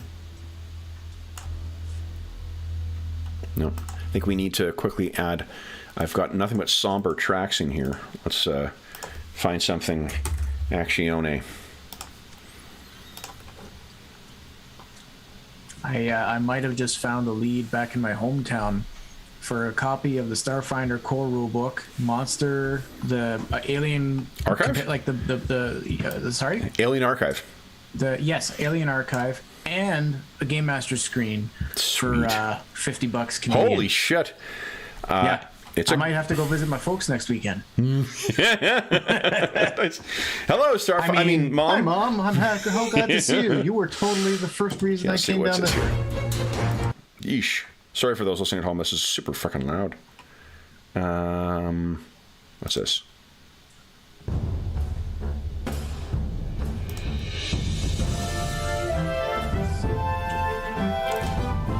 No. All right. Okay. No, it's a guitar in it. Sorry, guys. I've been meaning to add. I don't want to just go with what is it, hammer and whatever the one. What's axes and something? The one we always use for Night Below. Kevin MacLeod's got some like 5 harmonies. He's pretty good. He's got great ones. Decent. A lot of them, the ones that are really quite good, Joe. Though I've heard them used in so many other. No, that's by fair. so many other YouTubers. It just like it makes me think of their content totally, when I hear it. So I try it. What's this one here? Come on. Man, oh man, oh man. I think we're going to have to go with Death and Axes again. What's this one? Unholy Night. Hell yes, look at that. Persistence, or stubbornness as some might call it, pays off. Guys, here is our fight music for Dangerous Journeys.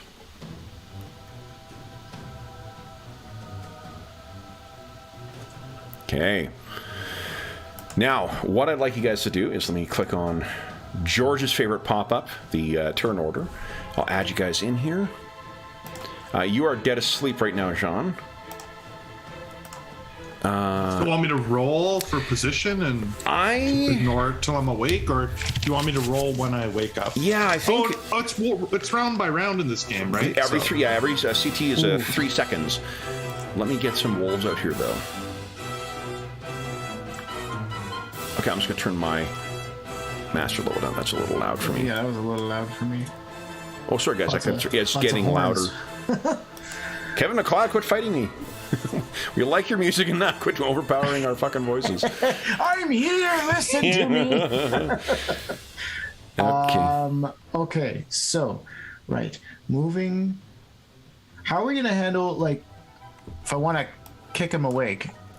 Is that, like, moving? I'd say moving, yeah. So it'll take a -6. So remember, the way we're doing the house rules for initiative is 1d10 plus whatever speed, like your stat, that your speed attribute that you're using, whether it's physical. If it's a physical thing, it's going to be physical muscular. If it's a range thing, it's physical neural speed. If it is a spell, it's going to be mental. It'll be mental reasoning speed. If it is a spiritual thing, a spell, a priestly spell or something like that, it is spiritual psychic speed. Let me just get my physical trait in there.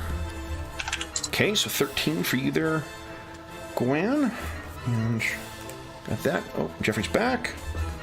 Yeah, sorry, I had my chat window pop out issue that I do sometimes. Oh no! Stupid... Double clicking. Still have most problems. All right. I really wish they had never programmed it to be double click to pop that window out. I wonder if you can change that as a. Maybe. Look at that! I got it set up already. Oh man, you can tell I care about this game because I preset the drag and drop tokens. Okay, here we go. There's 2 and 2 more. Yeah. What I looked up before, so what a brand does, Gwen, is you're not going to have any weapon speed bonus. You just use your flat hand attack. If you want to attack with it, it does 1d6 damage, and it has a 40% chance of igniting the target. Whoa. Okay. Do I mean, fair. I gotta get it lit. Well, I mean, I'm assuming it's sort of been sitting in there like sort of. I guess yeah, it would have been consumed. Because yeah, I was keeping it like near the fire. Sure. Yeah, precisely because if I put it in there, it would just be consumed. Ooh. So let's see here. In a campfire, because I actually have the chance of getting a blaze, and I think it'll be fun to roll. Because Gary always said it was fun to roll. The campfire, see the chance of catching the blaze. A bonfire, it's probably right like this. 80% chance of catching a blaze. So you have 80% chance of this. It's not a difficulty though, so unfortunately spending hecka. 80% chance of lighting my control as a torch? Exactly, yeah. Okay. Yeah. I thought you meant like catching a blaze. I'm like, well, hold on. I don't want to set the whole place on fire. Oh God, I've done this too well. Oh no. Slightly different. We're having the opposite problem that we had earlier. That's awesome. All right, so let me do this here. I'll set this out, so I've got that ready to go. Okay. I might have to. Maybe I got to try that first before I wake her up. Okay. So then, and for the wolves, let me grab a couple dice here. So I don't actually have space. I've got too many books out. There we go. What I should do? A little dice tray. Okay. There we go. A teeny dice tray. I can find room for that. It's a teeny one. All right, so then for these, what I was going to say is, Jean, let's have some fun. Why don't you give us a difficult yoga roll? Let's see if you're preternaturally aware of what's about to happen. Interesting. Okay, yoga. Difficult. And I'll just, while you're rolling that, no, okay, you're dead asleep. Okay, remember that drawing weapons, loading weapons, stuff like that, does not take a full round. It just modifies your initiative score. So you could draw a weapon, pick up a burning brand, or whatever else. All that stuff can be done in the same round as attacking. But if you're choosing to like draw a weapon, that is -7 as an initiative modifier. If you're moving, it's a -6 as an initiative modifier, and all this shit stacks. So if you're moving and you're drawing a weapon and you have to load it, -9 for loading. So you're subtracting a lot. What is that? -22 plus your weapon speed for whatever your weapon is. So anyway, Jean is dead asleep. Let me add the. I'm gonna add one more wolf to the bottom. To be the initiative tracker, because I will for sure forget. Hey. And wolves. What do we got here? Physical speed. 12. Okay, that is 1. So it's a 17. Okay. All right, guys. So, let's go in descending order. Okay, so first round. These things are, I think only 2 of them are going to try and get in, and they're going to try and bite you and pull you back. They think you're dead asleep, Gwen. Oh, you know what, guys? Hold on. We need to do a surprise. They might be surprised by you, so which means that you actually you didn't sneak up on them, so you're not going to be able to have a couple CTs on them, but let's just each roll a percentile. Gwen, if you roll higher than me, you get to go first, regardless of whatever you rolled for your initiative. So beat my 79. Sorry. No. Okay. All right, so you're awake and you're about to act, but these things just sort of come right out of the darkness. So the first one, did you declare any attacks or not? No, I was going to focus on trying to light this thing and get him awake. No get her parries. awake. All right, so it's got a 50% chance. One of them misses. How much Joss? They have no Joss. Second one hits. It's a non-vital, but very close. Non-vital location. And you take, let's see here. That is 21 points of piercing damage. Now, that sounds really bad. I know. 21, and that's not at vital places. No, so that's 21, but that is before we apply your piercing armor without your shield up is a 7. So 21 subtract 7 from that. Oh, okay. Oh, whoa, hold on. No, I'm cheating. That's not 21. It is, they're D3s, not D. You know, I should really order some D3s this weekend. That's just 3, 4, 5, 12. That's 17 damage. Sorry. Oh, okay. So 17 damage then. minus 7, so it's 10 points you're taking. So 10 points physical damage get through as this thing and tries to pull you out. Does not, does not get a good enough success to pull you out. All right, Gwen, you're acting next. What are you doing? I'm gonna. Oh, I don't know if I can. I would love to put the cudgel in the fire and try to kick Jean, but that's two things, isn't it? Yeah, no, it's fine. So I mean, you just yell. I think that would be enough. That's true. I can just be like, John, get up. Okay. John, why don't you give us a just give us a hard psychic roll. That's your intuition. Let's see how quick you're reacting here. Or if it's better, here's the thing: you can roll just flat psychic, or you can roll moderate psychic speed. It'll be SP speed. Oh. Okay, yeah. Which is better for you. Your SP speed is a 3, so it'll be 30 versus a 46. Yeah, 46 would be better. Okay. Okay. Oh, and these... Oh, yeah, they do work. Right. Okay, nice. Yep, success. All right, so that's enough to wake you up. Next round, John, you can act freely. Give us a percentile roll, Andrew. Let's see if your brand catches fire. 80% chance. Come on.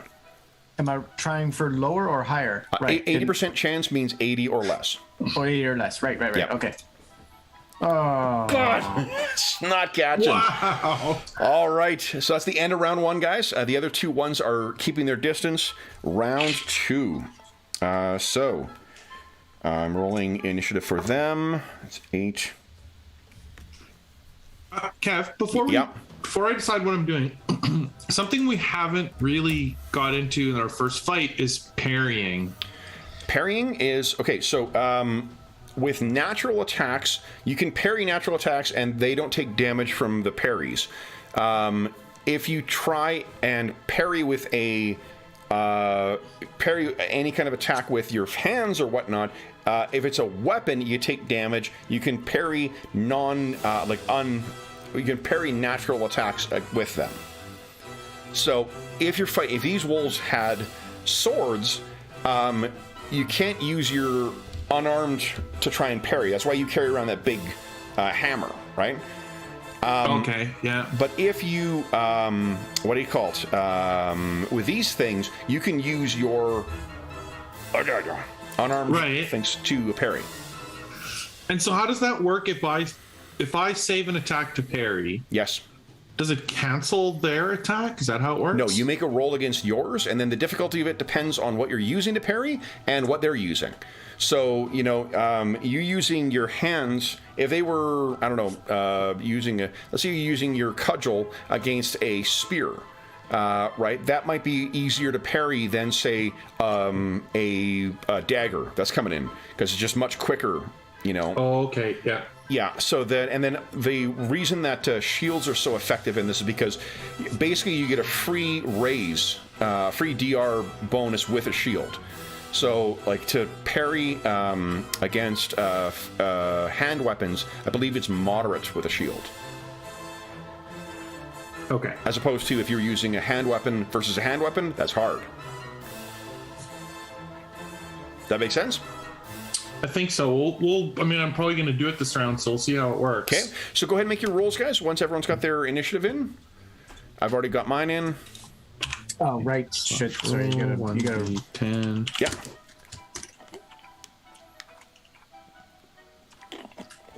I guess we're doing it again, so.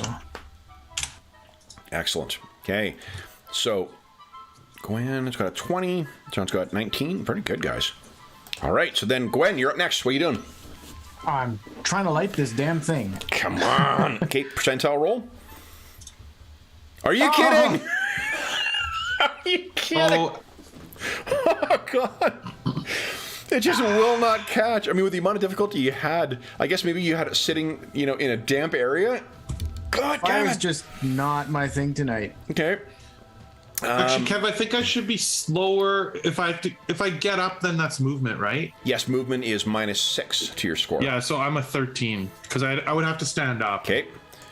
All right. So So then. I was laying down. Yeah, no problem. Thanks for catching that, though. Okay, so Gwen, you're unfortunately not ready. Then it is these wolves once again. Okay, so the ones that are in on you, Gwen, are going to try and bite you again. First one is a big fat miss. Did I mention that it sucks when monsters don't have jaws? And the second one, so these both try and get in on you, Gwen, but neither of them, you're keeping a distance. They're biting at your armor, but they're just not able to get a solid hit on you. With Jean, they are going to come up and try and take a helpful little nip on you. You are awake, though, and they don't know that yet.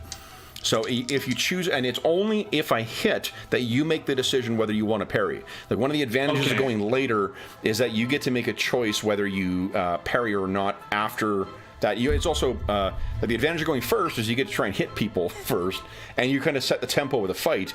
The downside is that you may blow up all your attacks, and it's to have nothing left to parry. Right. Okay. So then this comes in. No, it's a miss and miss. Okay, so they come in, Jean, but you're able to kind of keep kicking your feet at them. They're not able to get a decent hit on you. But these are two pretty big wolves. Like, these are like good kind of like mastiff-sized, big, stinking, damp, and hungry wolves. Jean, you're up next. What are you doing? Okay, so now because I didn't have to use any of my kick attacks to defend myself, or to parry, I could make all 3 attacks now. Exactly. Okay, perfect. What's your acrobatics? My acrobatics is... Why is this scrolled? 35. 35. I'll let you make a moderate acrobatics check to kip up and not. This is for future. If you want to do something similar, make an acrobatics roll to kip up and not suffer the penalty, the initiative penalty. Oh, okay, cool. Yeah, being a martial artist, that's cool. Mm-hmm. Okay, but in this case, you did sort of actually get up. Go ahead. What do you want to do? So if I don't, I can't remember. They're just hard, right? Yes. Any attack roll is always hard. Any back roll is always hard. Right. So it's 1d100. My kicks are BAC 52. Yep. So 52 or less to hit them. Okay. So here we go. Number 1. Miss. A miss. Okay. Number 2. Ooh. Oh. Good hit. What's the damage on them? The kicks do. And you rolled, hold on. 3d6 plus 9. You also rolled an 11 that is a super vital hit. 3 times damage. Wow. Awesome. Okay. Go ahead and roll damage. Yeah, I want to roll this just for fun. Yep. Even though it's probably a powerful moment to do max damage, but... Hold on. I set their... Give me a sec here, guys. Just going to adjust. Oh, yeah. Holy hell. So 18 times 3 is 30... 54? 50... yeah. Wowzers. Okay, hold on. Let me... I need to adjust these. I put their fill stat in, not the wound level. Okay. Okay. Boom. Okay, here we go. All right. 30, what do we say, 54. 54 damage. Holy shit, look at this. Boom! So Nice. you swing the first one, it's a miss, but you carry around with the second one, kind of a, whatever you get, not a scissor kick, a roundhouse kick. Yeah, roundhouse. This thing yelps as it's knocked to the side. You still have 2 more kicks, don't you? No, I have 3 kicks. 3 kicks, so 1 more kick. 6 fists or 3 kicks. Okay. So here's my last kick. That is just barely a hit, right? I think that's exactly, like, if it's the same, if it matches, it's a hit. That is exactly my BAC. Yep. Holy smokes. I forgot to add this thing's armor. Let me just add. Wait. And what do we reverse it to see? Yes, so Where it 25 is a vital, isn't it? Times 2? It's a super vital. 25 is super vital? It's the edge of super vital. It's 11 to 25 according to the PDF. Man, so 3 times damage from this one too. Go ahead and roll damage. Oh my goodness! Holy shit! And one thing, if you missed it on your sheet, so these things have some blunt armor because of their natural height or whatnot. Your hammer, one of the advantages of it ignores 7 points of armor. Oh, cool. So 22 times. What does it look like as this wolf is put down? I think it's like you said, the first kick kind of goes over its head, and then she spins and like roundhouses it, and then she sort of jumps. Yeah. And does the last one's like a flying kick, and just like I think it snaps its neck. I think it just kicks it so hard that it like breaks its poor little wolf neck. I'm gonna make a quick. They have never seen martial arts. No. Nothing like this one. I mean, they're seeing one of their enemies. Okay, so no, it's going to keep. It's going to keep fighting. All right, so that is Jean's turn. As the end of the round, guys. Good. So Gwen, you couldn't get that damn thing started. One wolf is down. Actually, I can delete these. Boom. Then it is next turn. Okay, so these wolves are once again going to. I think this wolf is actually going to try and pull you away, Jean. They're going to try and like use the wolf version of the grappling kind of thing to take you down. Oh, cool. Okay, so that is 17. So are there things that I can do on purpose to lower my initiative if I want to try to do that? You can always delay. Yeah, you can always act later in the round. You just have to like roll higher first and then decide you want to wait. Oh, okay, so you roll normal. Okay, yep. Yeah. So go ahead. Right, because you couldn't. Right, I see what you mean. Because you got to still pick your position based on what you could go to. Yeah. Okay, so Gwen is at an 8. Right. Jean is on a 19. Go ahead and enter your scores, guys. Jean 19. Okay. And then Jean, you're up first. What are you doing? So I'm gonna delay. I want to see what the wolf does. Okay, so I'll put you after the wolf. All right, so then, now the thing is that you can't actually parry a grapple. Okay, yeah, but that's fine. I didn't know what the wolf was doing. What is your physical resistance? It's in the middle part of your thing there. Which one's the resistance? It's not one of your stats. It is. It's one of the calculated numbers. It's right. So on the PDF, it's right below. Under dodging factor. Which I freaking keep forgetting. So dodging factor, I need to bear in mind that you have a -5. I got to subtract 5 from my chances. Oh, my physical resistance is a 79. Sorry, I found it. It's on 79. The PDF. Yeah. Okay. So 79 versus his muscular is 52 plus half of that's 75. Okay, so it's a hard check for him. Try and take you down. So it's a 50, and then but also hold on, -5 from him, so it's 45 because of your dodging thing. 73 is not going to do it. Gets in and keeps trying to get a hold of you, and you see that it's not like it's trying to hurt you this time. It's trying to like pull your legs out from under you, but you're just duck back. I see that now. Yeah. Yep. Jean. Oh no, I got 2 attacks on Gwen. Yeah. All right, Gwen. I'll tell you if they hit, and then you can tell us if you. You don't have a weapon out, do you? Are you drawing a weapon or readying a weapon this time? I'll be drawing and readying, or drawing and trying to attack. Okay, nice. Okay, so then I'll let you parry this round then. So are you readying both your shield and your sword? Oh, shoot, that would affect my speed, wouldn't it? I mean, you're super slow anyway, but you can do both of those things and still act this round. Okay, I only did a -12. It's fine. You're last in the round anyway, so sure. It's Well, okay. actually, that's a good point. Yeah. So yeah, I'll have done both. All right, so that's great. So you get to apply your the shield, the number that's in the brackets in your armor matrix there. That's what you use now, because your shield applies to every type of hit. And this be about against piercing? Yes, against piercing.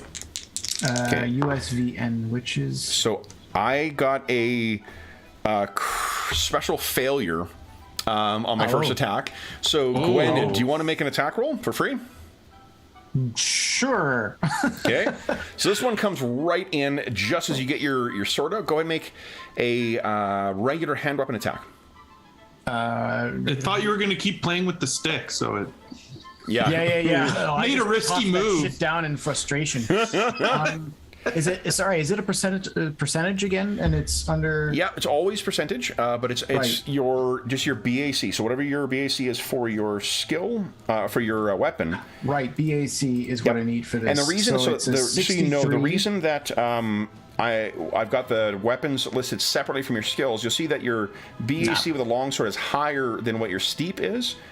The reason for that is because that BAC of 63, it also includes the bonus you get from the weapon itself, because each weapon has a different weapon modifier that you get to add to it. It also includes if you happen to have a high combined, I think it's a physical, perception, and muscle speed and neural speed. You combine all those, you look at the chart, and it gives you a flat bonus to all attacks. So anyway, 63 chance. You rolled an 81? I did, so that did not happen. That did not happen. Okay, however, there's another wolf coming in. Let's see here. You got that bad roll. This one is a hit. Not a special success. Do you want to parry this one? I might as well try. Okay. It does use up one of your 2 attacks, though. Oh. Yeah, because you only have 2 attacks with a longsword. You want to take it, or you just Yeah, want but to try this and take guy it? it was 10 damage after I can the tell you, shield. I rolled a super vital location. Oh, I might try to parry. Sounds good. So go ahead and roll your shield. So you're with using your shield against this, I believe it is So, an easy. in the chart here, I understand I'm in the first column, Pierce. But is it USV or N? So that only comes in to subtract from the damage. Damage in like armor in this works basically like damage reduction in DD. So it subtracts from the damage. But what a parry does is it negates the hit altogether. Oh. So that's what you're trying right now. If I can you want to at it. succeed here. Okay, So so- it gives you an auto raise, you said, right, Kevin? Using a DR? shield against this, a natural attack is going to be easy. So this is, you use up one of your attacks, but it'll be three times what your hand weapon. So you're rolling against a So hand weapon. Oh, 189. wait, 3 times what my hand weapon defense is? Yep. Yeah. Which is okay. So I'm looking at armor type. I see chainmail and shield and Now, round ignore shield. that so- stuff. Remember, Andrew, that only comes when you're taking damage. That stuff only comes into play when you're subtracting damage. Sure. It does not matter So for then- parry. Where does it? Oh, shield parry. I'm sorry, shield That's parry. okay. Yeah. Hand weapon 114. Small Yep. thrown 57. That's where I'm looking. Exactly. Okay. Yep. And Yep. it's 3 times my hand weapon. No. That number there for hand weapon is against a hand weapon. This is the maw of an animal. It's even easier. So instead, Okay. we take your base steep of your hand weapon, which is what, 53? Yeah. 53 times 3. 159. 159. If you roll 15, you get a special success. So this thing comes in, it slams up against your shield.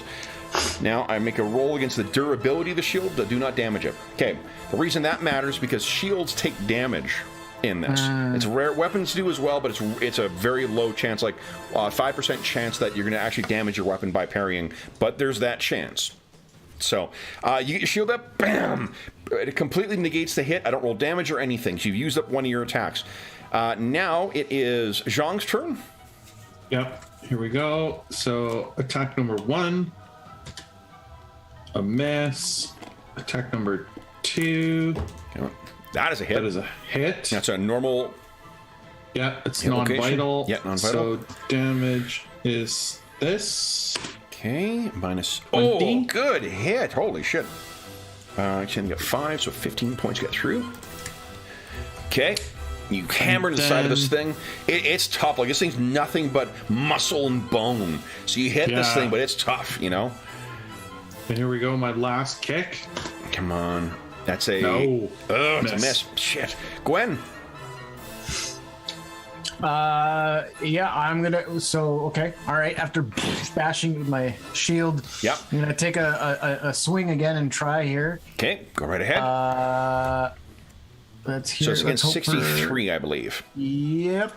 Come on. That's a so hit. close. So non-vital location, go ahead and roll damage. It's your flat damage. What, 4d6 plus 11, I believe. And I remember you saying that because I succeeded on my whetstone sharpening, Yes. that I will get swiftly plus 12. Absolutely. So that's a 46 plus 12, and cutting is much more effective against these things. Nice. Holy smokes. So look at this. Boom. Huge hit on that first one. Yay! All right, guys. That is the end of round 2. As you got to keep track of these rounds, Madison. Come on. You're going to lose your Dangerous Master card. All right, so we're on round 3, guys. Look at this bush leaguer. He's honestly trying to learn a new system, trying to teach others this new system as he's learning it. Can't even keep track of turns. What is going on? I got a 15 is my votes. Okay. And once you guys decide what you're doing, go ahead and enter your initiative.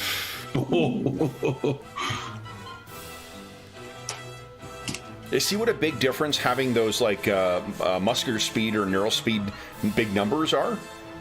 I don't even need to change my initiative. That's great. Okay, nice. Now, why is yours minus 12? Because it's 7 to... It's 5. The speed of the weapon is 5, you said, or minus 5. It's 5. And then it was the drawing of the weapon is... Oh, why am I still drawing the weapon? Yeah, you don't have to draw your weapon again. Yeah. So that should actually Unless you're be secretly, again, Boba Fett, where you're just drawing more shit out every round.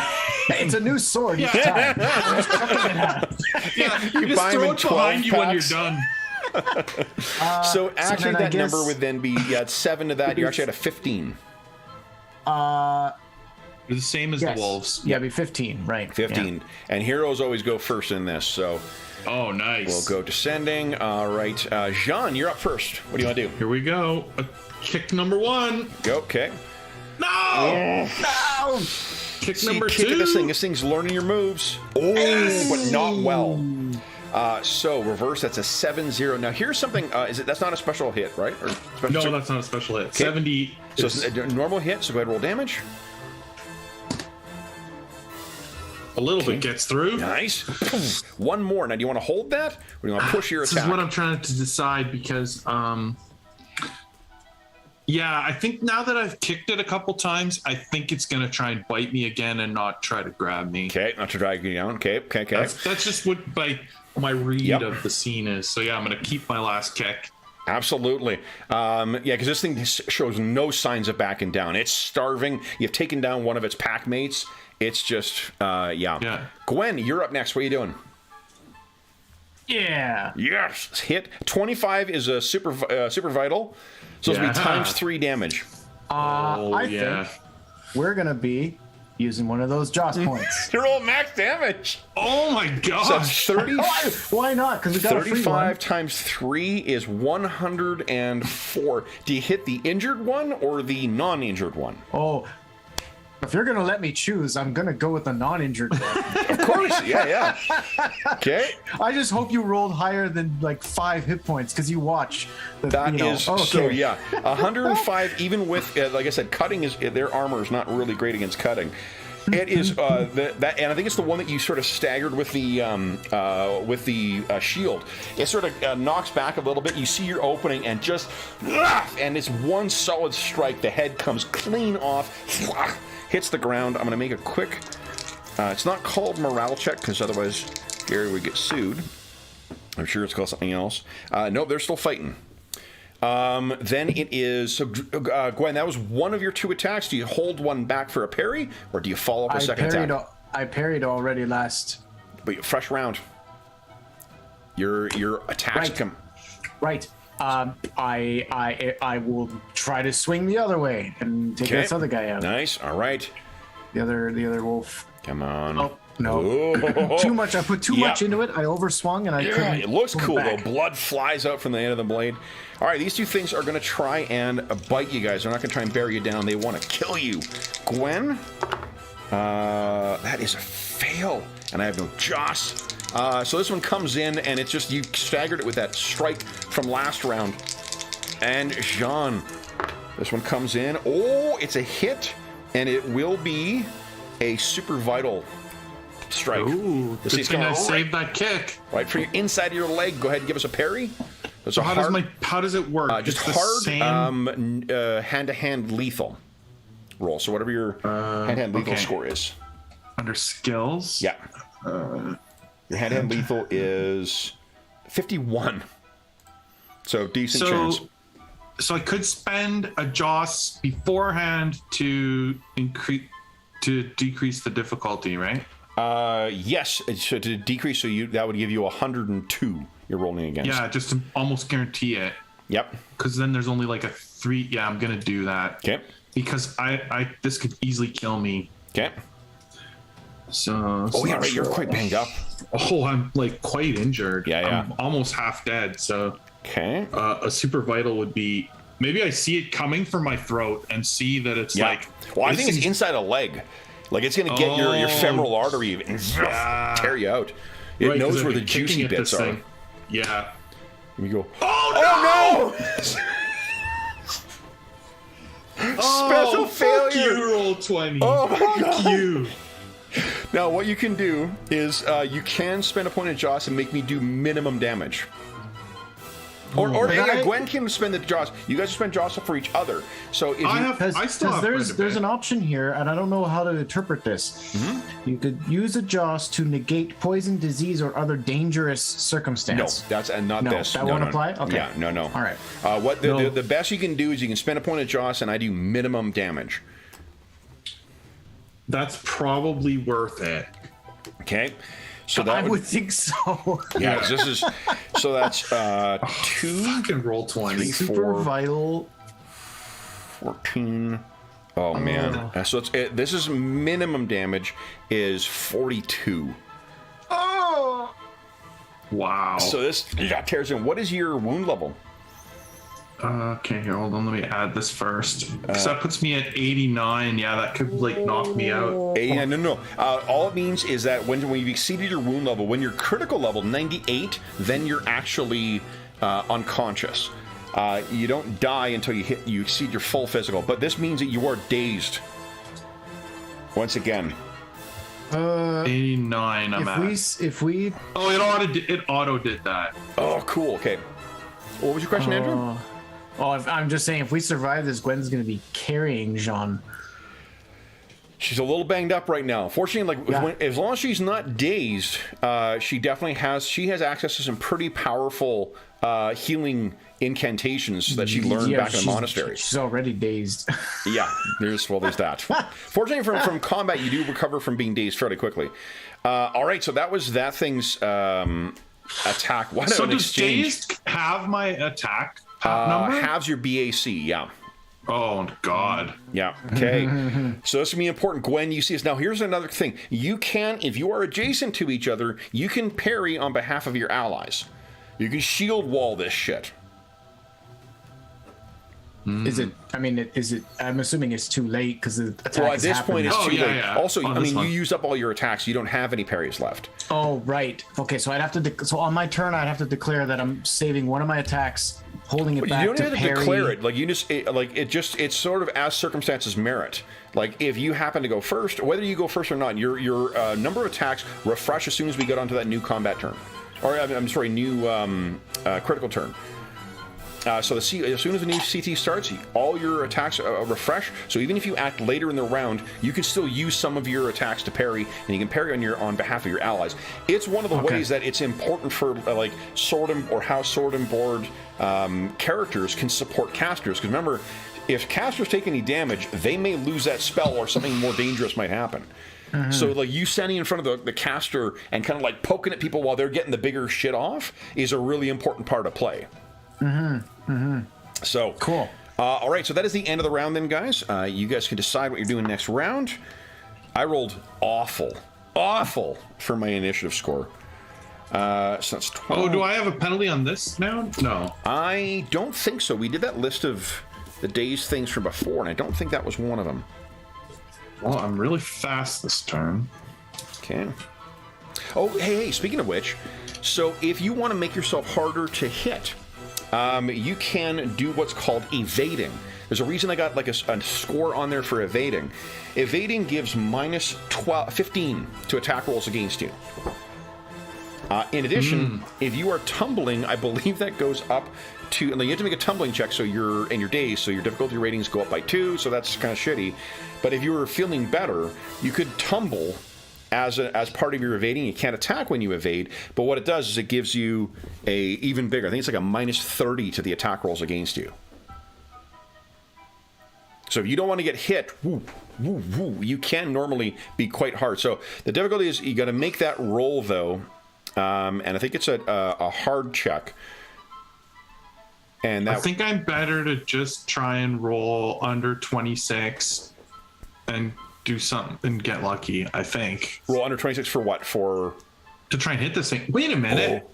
I can spend but if I spend a Joss and auto hit, you can remember you can spend a Joss to ignore days as well. Oh. And that's just for one round. No. That if you're spending Joss to ignore it, I'm not saying it's for one round. I'll say for the remainder of the scene. If you become dazed again, you're screwed. But, right. Oh, I don't know how to turn it off because.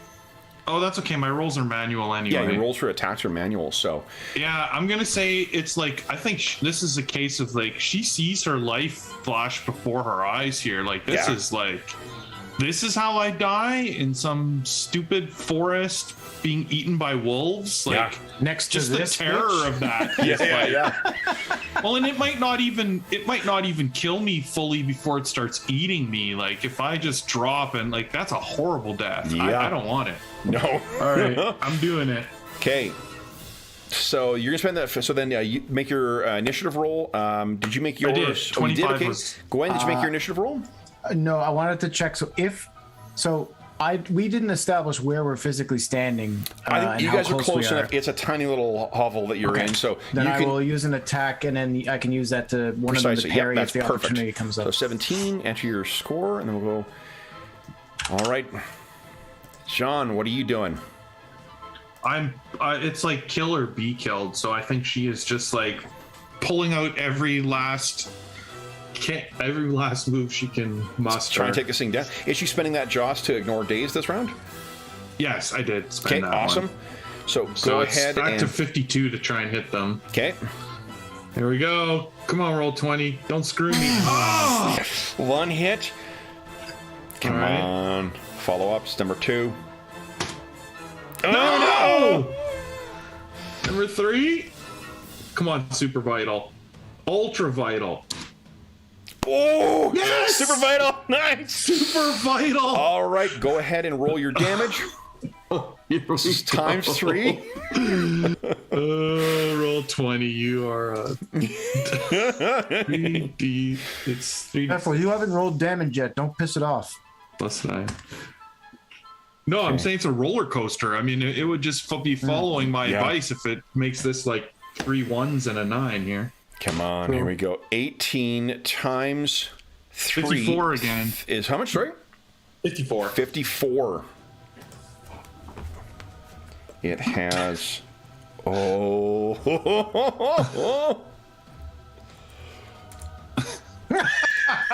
So close. Son of a bitch. Oh, man. Okay. Gwen, you are up next. Jean, you can see, is fighting for her life right now. There's blood coming, like you can see the inside of her leg is just completely covered in blood from where it's torn away in the inside of her. Yeah, she's like sort of doing the Karate Kid, like fighting on one leg here. Yeah. If we're that close to another, could I attack the one that's attacking him? Fuck yes, or you her? can. Absolutely. Yep. Yeah, I will try to do that. Okay. Yes. Normal damage. Go ahead, roll damage. That's all you need. That's all you need to finish it. 46 plus 11. I'm gonna guess you can't not kill it. Yeah. So that thing is down. You have a second attack. I'm laying into the one. I'm trying to swing it around and lay it into this one. Okay. Go right ahead. That is below 63. 63. That's a hit. Yep. It's a hit. 95 It's so not a normal great damage. hit, Go ahead and roll normal but damage. it's a hit. I will take it. Go. Whoops, wait. I almost rolled my initiative again.